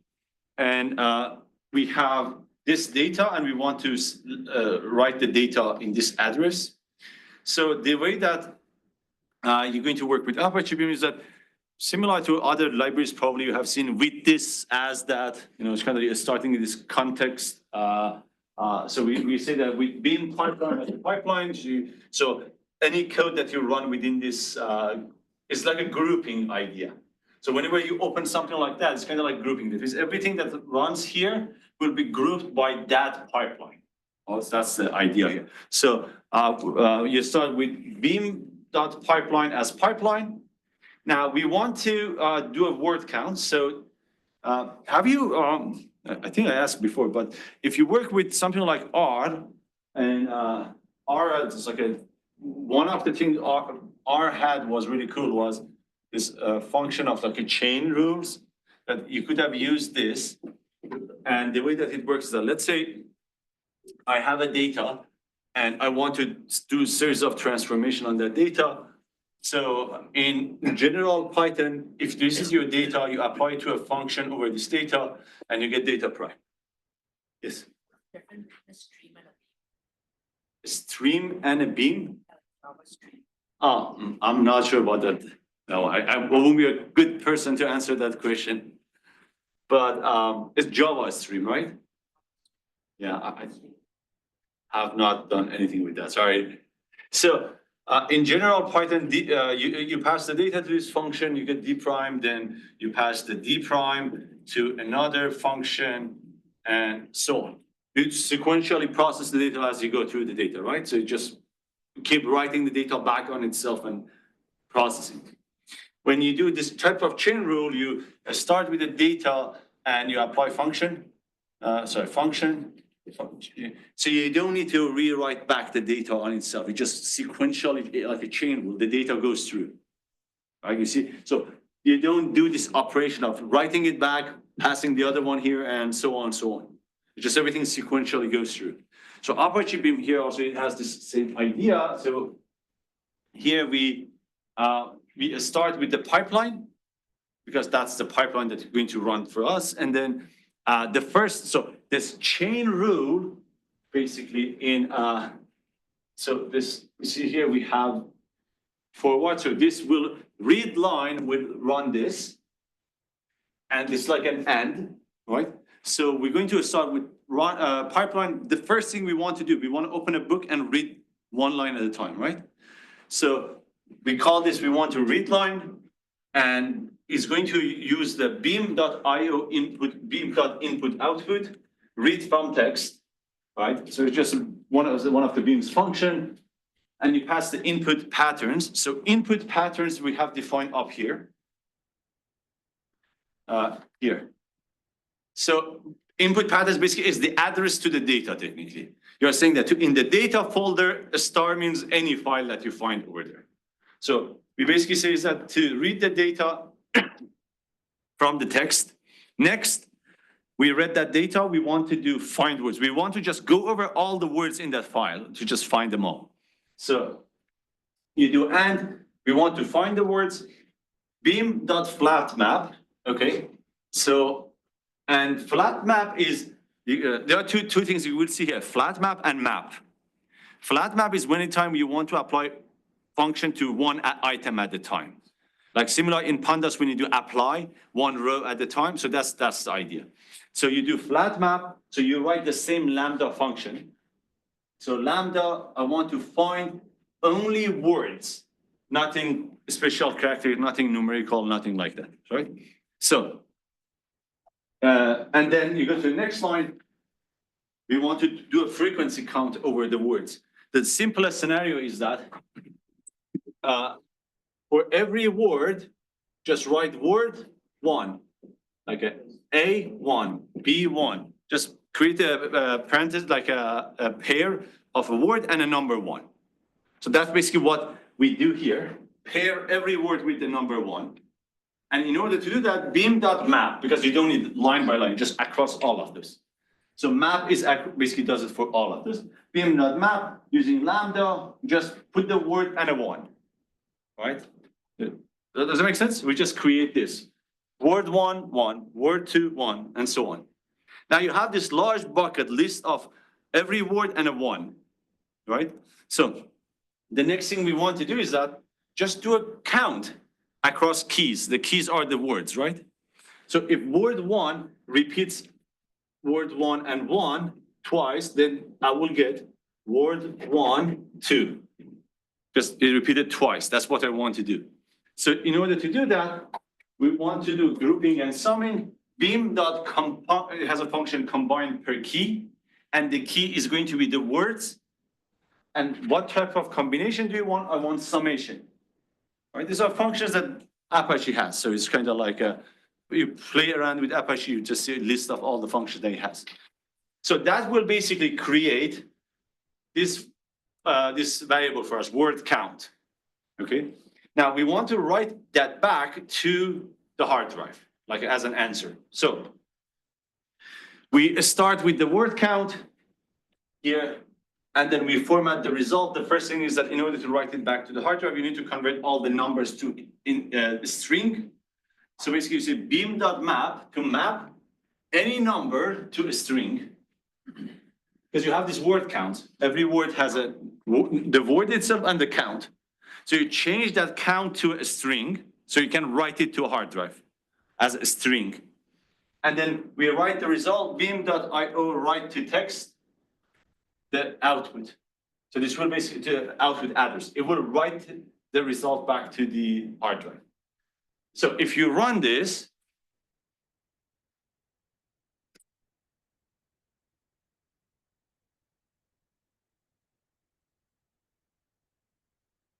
then go here, outputs. That was done, right? So you see the speed of change is like how quick can go process those files. So it's like those words and stuff like that. So we can play with the numbers here.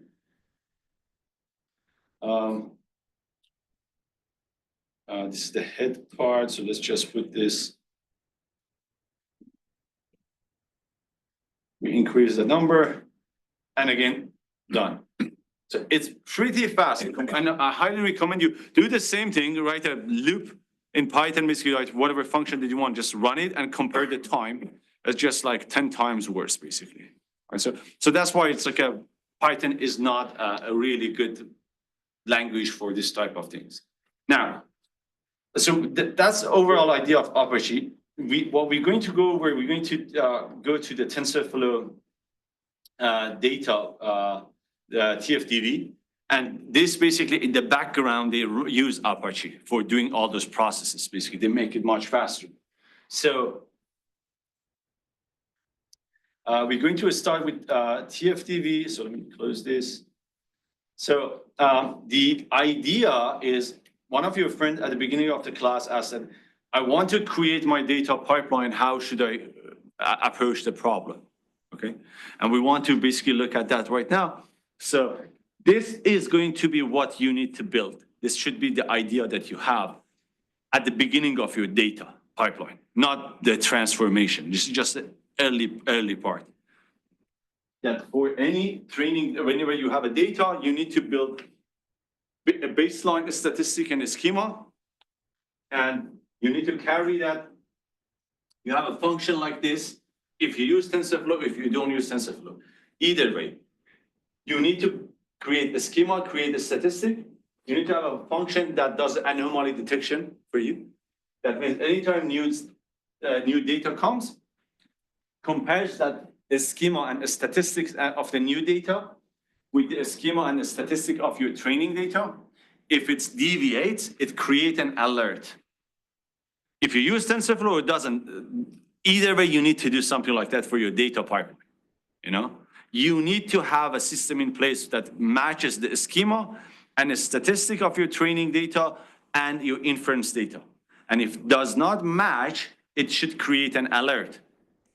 That becomes one of the ways that during this expo, I test out also your product. I ask you how your product works, and I pass certain data on purpose, and I look to see that if your model can catch that data. Okay, so you basically need to keep that in mind, that your model should be able to, if your model as an input get a string, for example, and it does just a string task, what if I basically give you numerical values to your model as an input?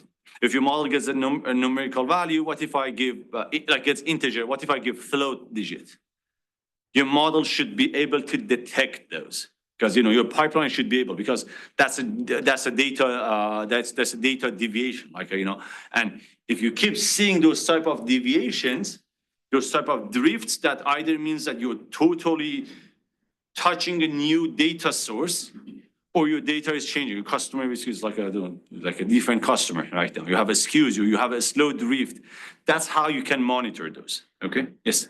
Can you explain how schema helps in validating the statistics or with the baseline stats? Yeah, we're going to go down with it. If you bear with me, but in a short answer, so a schema basically tells you that you're expecting fixed format.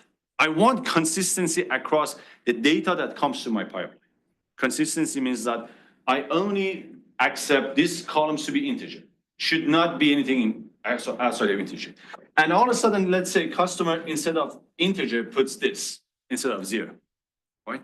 So from a general view, you might say, well, but that doesn't make any difference. But from model perspective, if you end up, instead of integer, accepting floats, then that the weights, whatever multiplication you do, is just also becomes different, right? So it's not consistent.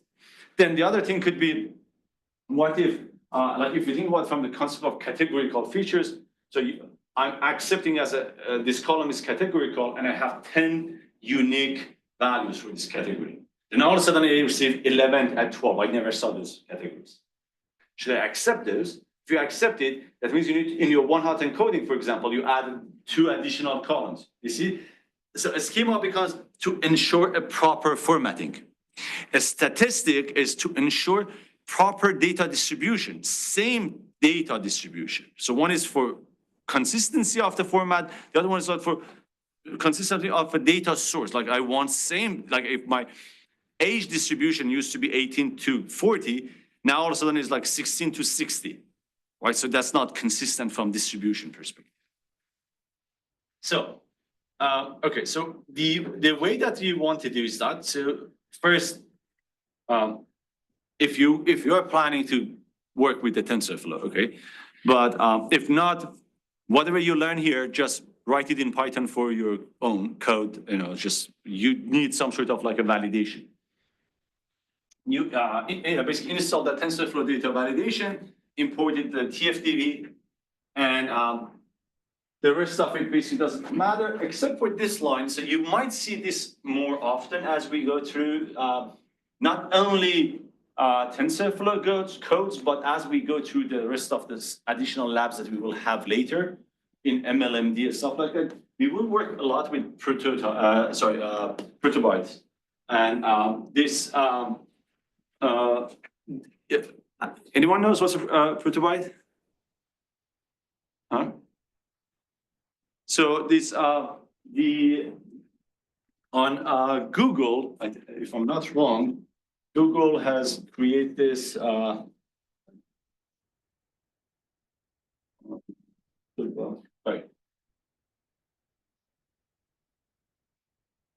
It's a prototype buff. So Google has created this, is it Google?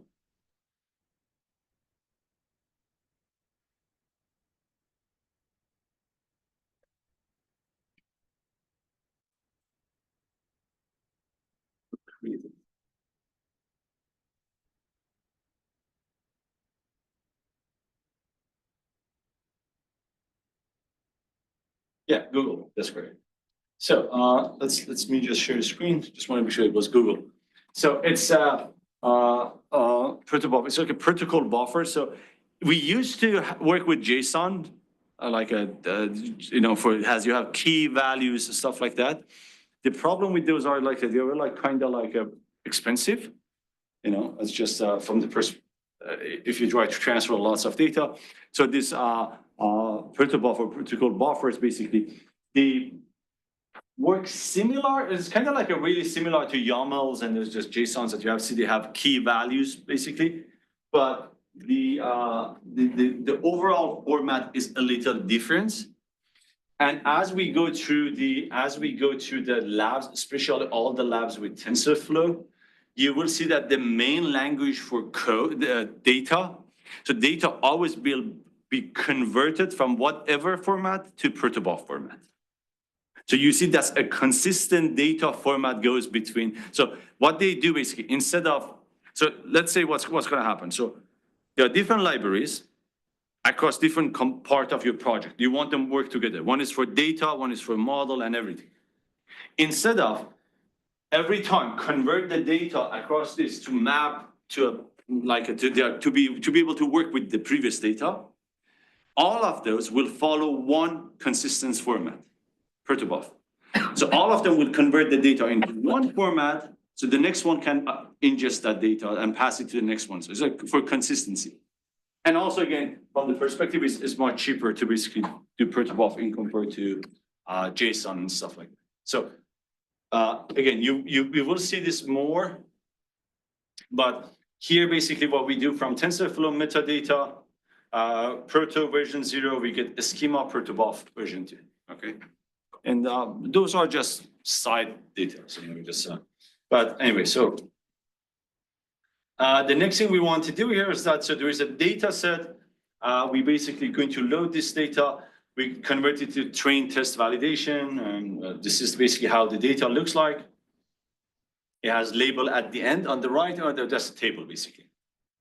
So on purpose, in order to show how we can find anomalies as part of a statistic on a schema, there is this function that we have in the background that if you run it, it basically adds some bad data to your validation data.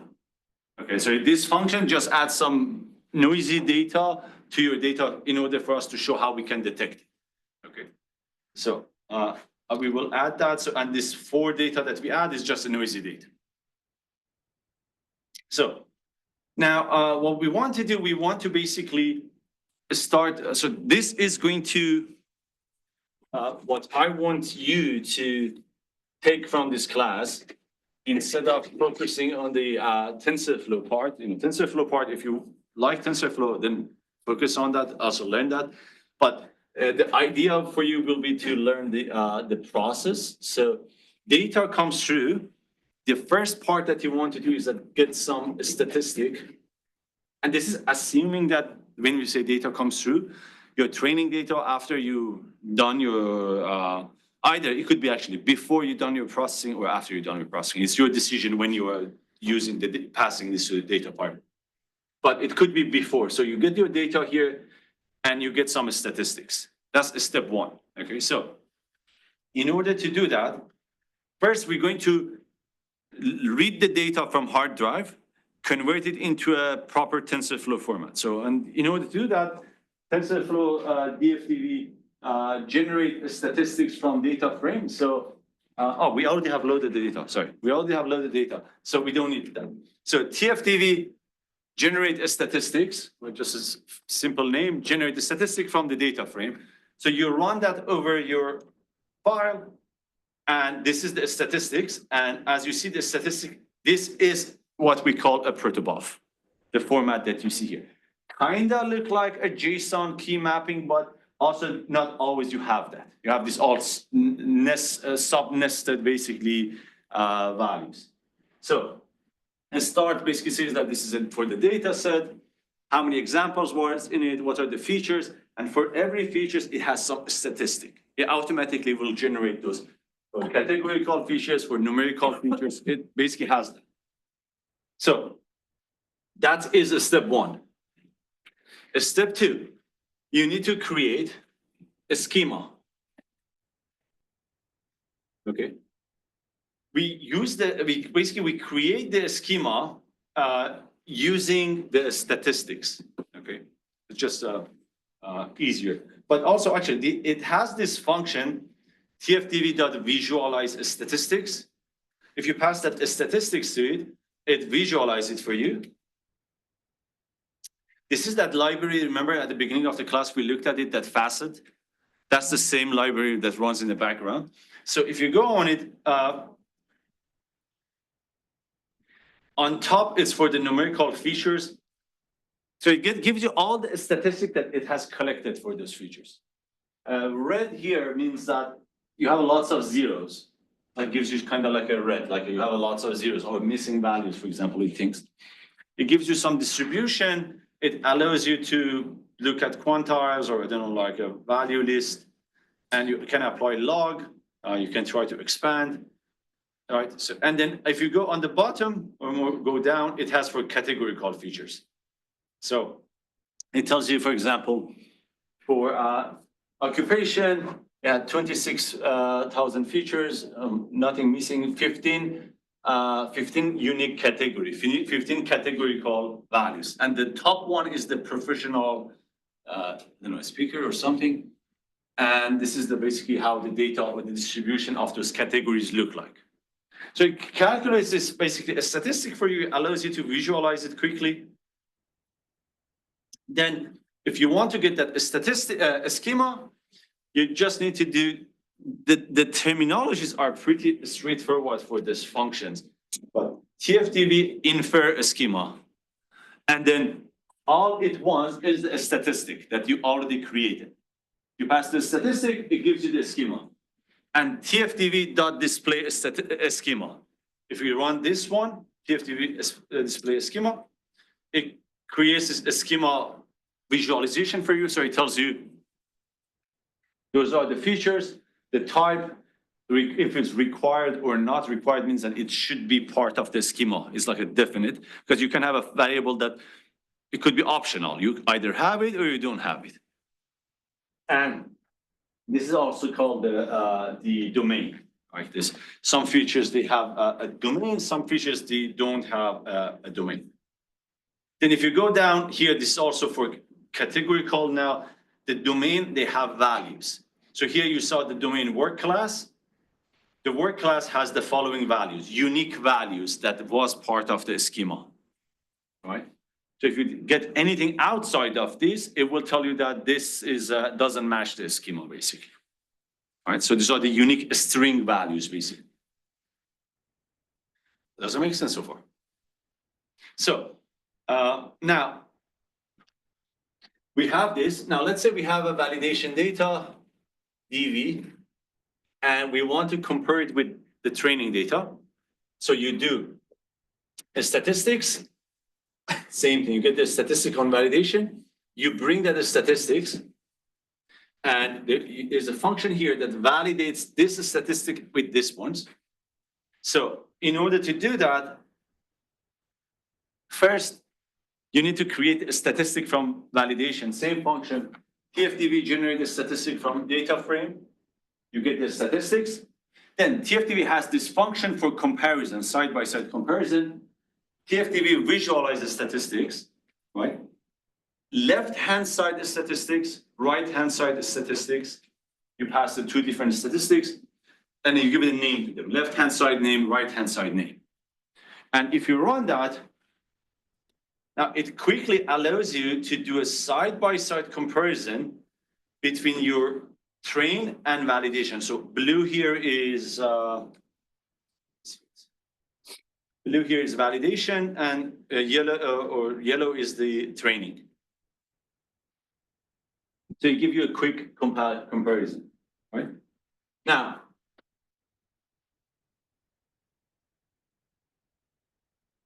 also here down here. So if you see a shift or drastic difference, basically you can see it yourself, but it also gives you option to automatically detect that. So first, let's look at one thing here. If you go to age, actually, if you do a manual change. If you look at the age, validation is minimum is 0, training is 17. Right? So you can change that. You can basically say that, oh, I don't accept any age below 17. Right? Or maximum is 90 and is 1000 as age. Doesn't make sense, right? So you basically can manually enforce that, which is the same thing that you probably have done before. Is like you just put this filter, manually drop those records, right? So, and then you rerun this, and then now that issue has gone. So for the age, now it's 90, 90, 70, 70. See the data set shift. Previously, if you look at above, the data set distribution was pretty disappeared, right? Kind of like compressed. And now if you go back here, so now the next thing we get, what if we want to do anomaly detection? So we basically do TFTV validate a statistic. You pass the validation data statistics, and you pass the schema from training data, and you say TFTV display anomalies. It's like a pretty straightforward. So it basically tells you that I found 3 anomalies: column arrays, column native country, and column occupations. And it tells you that there are 2 descriptions. It gives you shorter and longer. The shorter says that unexpected string values. That means you got a value that was not part of list of expectation that you have. Longer description tells you that example contain value missing from a schema. Asian is the new one that you received that wasn't part of the schema. How often? Less than 1% of the time. Less than 1%, less than 1%. So you got 3 features that they all got 3 new values: Asian, Mongolia, and gamer. And that happens less than 1% of the times. Okay. Now, the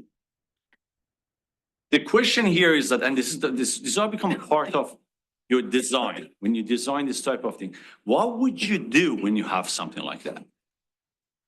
Like, do you drop those features, those new data points that they have something that's not part of your schema?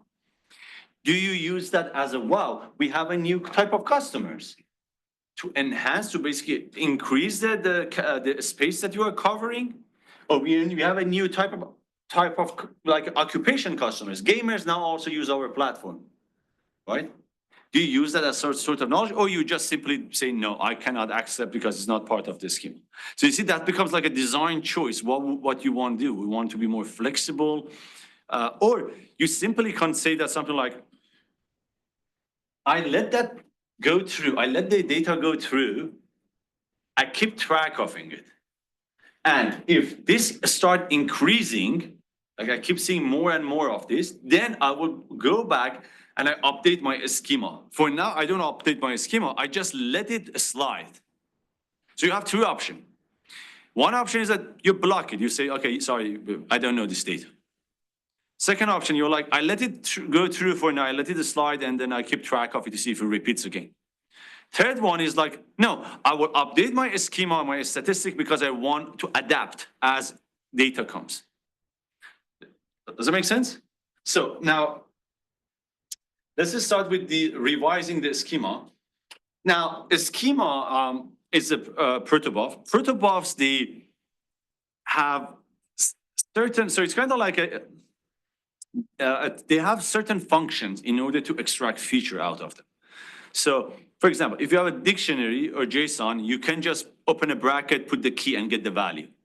Protobuf doesn't give answer like that. You cannot use keys like that. You need to actually use its own designed functions to get features or values out of it. So, for example, if you want to get a key out of the protobuf, you need to use, no, actually not that's, yeah, well, this one works. TFTV.getFeature. You pass the schema, which is your protobuf, and I want to get this feature. So it's like a get feature, basically. You see, it's just, you cannot just use the key directly. So let's use it here. So we have three anomalies. Was race, native country, and occupation, right? So let's just start with race. Or native country, yeah. Let's start with native country. So you want to first get that element from the protocol, so from the schema protocol. So you say TFDB.get that feature from this schema native country. So you basically create this feature called country feature. You need to remember that the way that this works, similar to these are like a pointing to the same thing. That means if you change something here, it will change something there. So I pointed. It's not, they're not disjoint. Okay. So that means, so you get this country feature from that protocol, and you want to, so we want to see different ways that you can change the to let the data go through. One way, you remember, was let it slide. So how do you do that?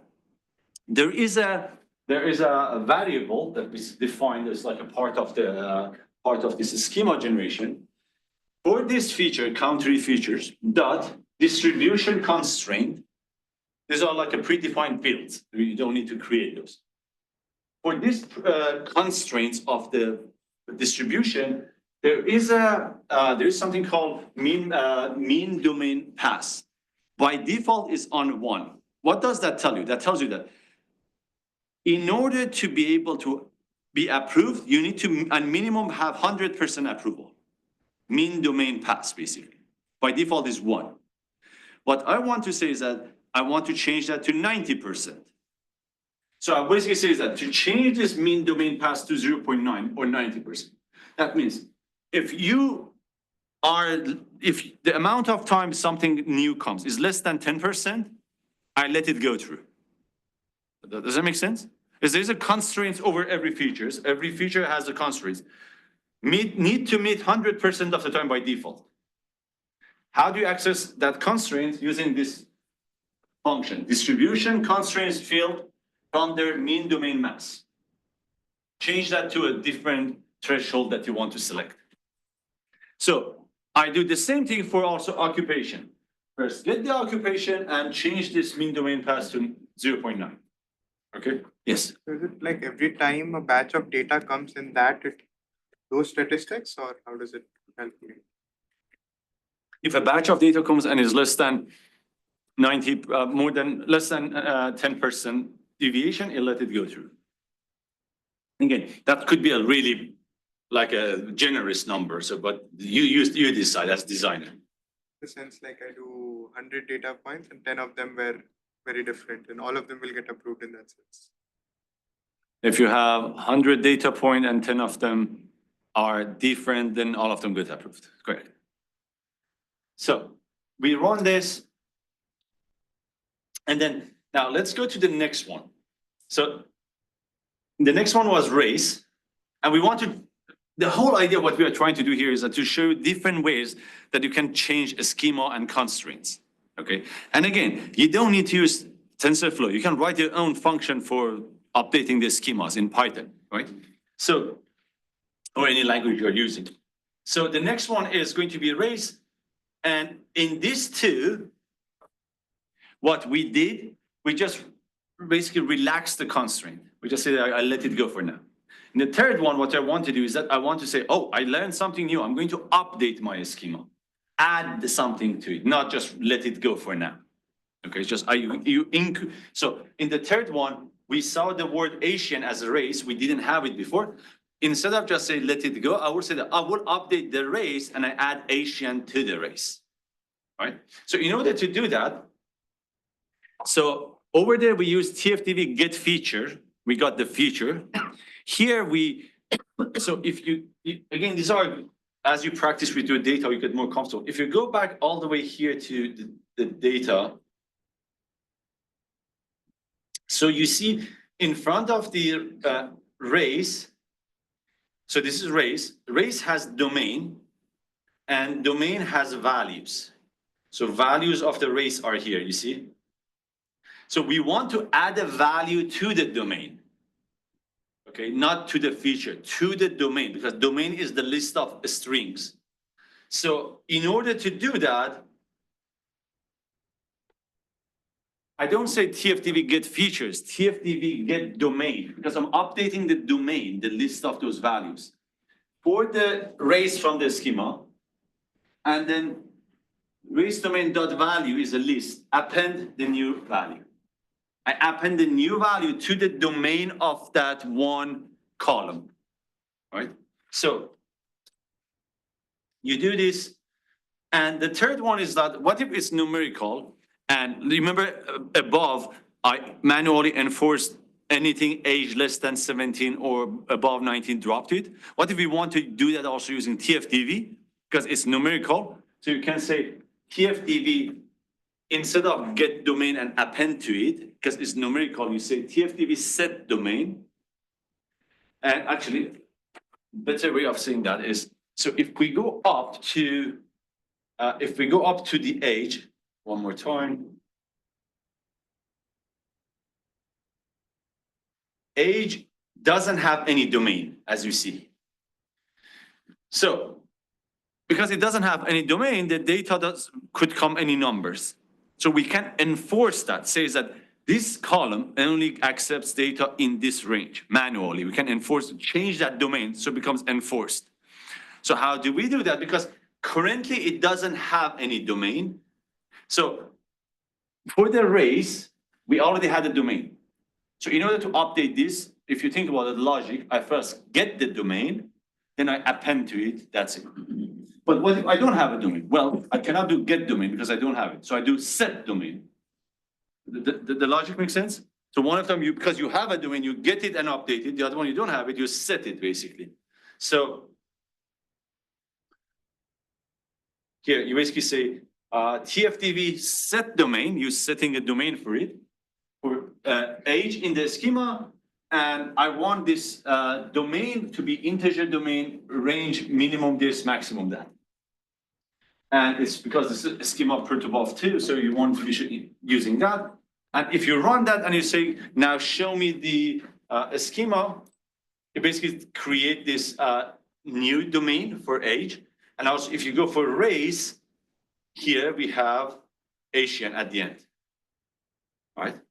So now if you do show me any anomalies, it says there's no anomaly found, right? So we basically saw that how you can alter your schema, adjust it as it goes. And you want to, it's important for you to remember data is not consistent. Data will come, new data always will come and something that you haven't seen.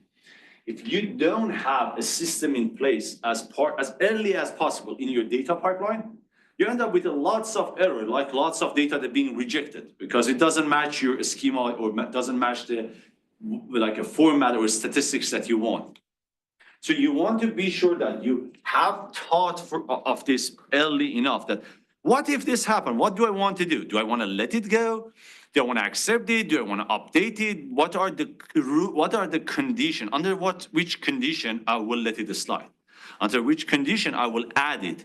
You know, so you have some thoughts. Like for your project, basically, maybe write 3 if statement, for example. Just that if it's less than 10% of the time, I'll let it slide, or less than 1% of the time.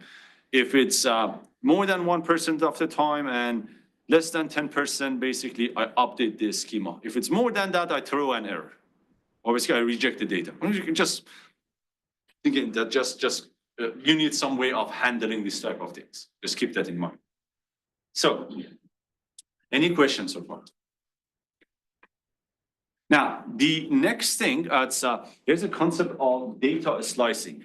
And this is going to,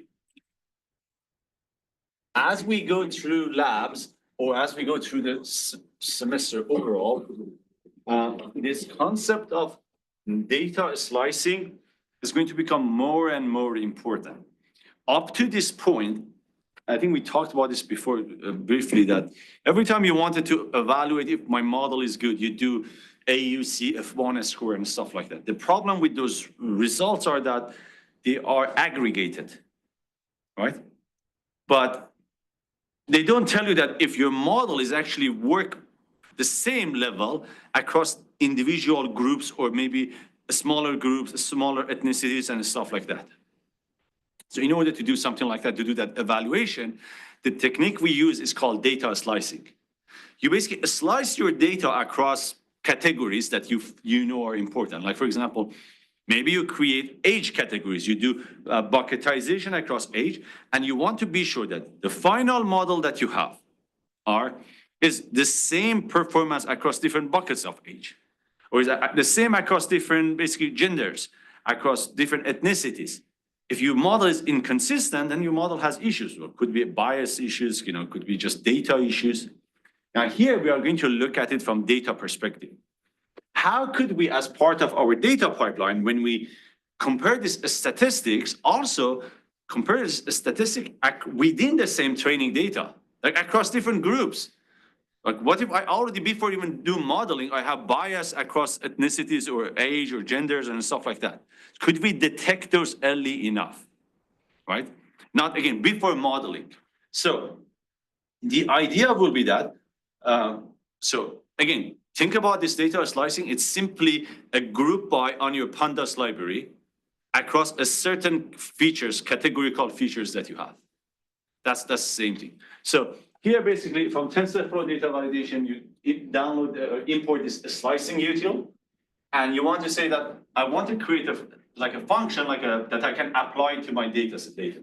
So you create this function, a slicing function, a slicing util, get feature value slicer, and you need to basically say that which feature you want to slice your data over.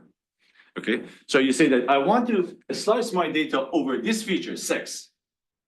In front of it, if you put none means that I don't care how many types of sex are in the column, slice it across all. If you pass values, you only slice it across those values. All right, so if you let it none, it basically you let the model to find all the unique values. So this is just a function. So we create this function. Now you want to apply this function when you calculate the statistics. So if this was the data, now when we pass this data to statistics, it doesn't give us one statistic. It's going to give us multiple statistics based on that slicing that's going to happen. So you call to the same thing, TFTV stat options, okay? So, sorry, we haven't actually seen this before. Previously, we used TFTV statistic from data frame. So here you need to use a stats option. It's a different class function. You pass the schema. What's the function that you're going to experiment on? That's the slicing function, and as you can see, is a list. So you can have series of slicing functions, not just one. And infer the time from a schema, you say yes. That means that from the schema, detect the actual data types. No, you don't need to calculate it yourself. Just use the schema that I'm giving to you. That's basically what it means. So you run this. So we ran it over the basically gender column or sex. Now, so I can save it to the hard drive, basically read it back. So that just saved it and read it back. So now we want to see that how many of these we created. Okay, so if I run this for slice statistics.dataset, how many datasets are in it? Basically, it tells you we have 3 here. All examples, sex male, sex female. So it gives you the slice and the general one, all of those. Okay, so the challenge that at least this version of the TFTV has, I don't know if they have fixed it or not, to be honest. When you want to do comparison, it's pairwise comparison. So you cannot compare, if you have 10 categories, you cannot compare them across each other. It always should be pairwise. Okay, so that's a bottleneck here. And in order to do that comparison, you need to do, unfortunately, a little engineering. What you need to do is that you need to extract the data, actual data out of this, like a slice, and then compare them. So this is what's going to happen here. So we want to compare these two for male versus female.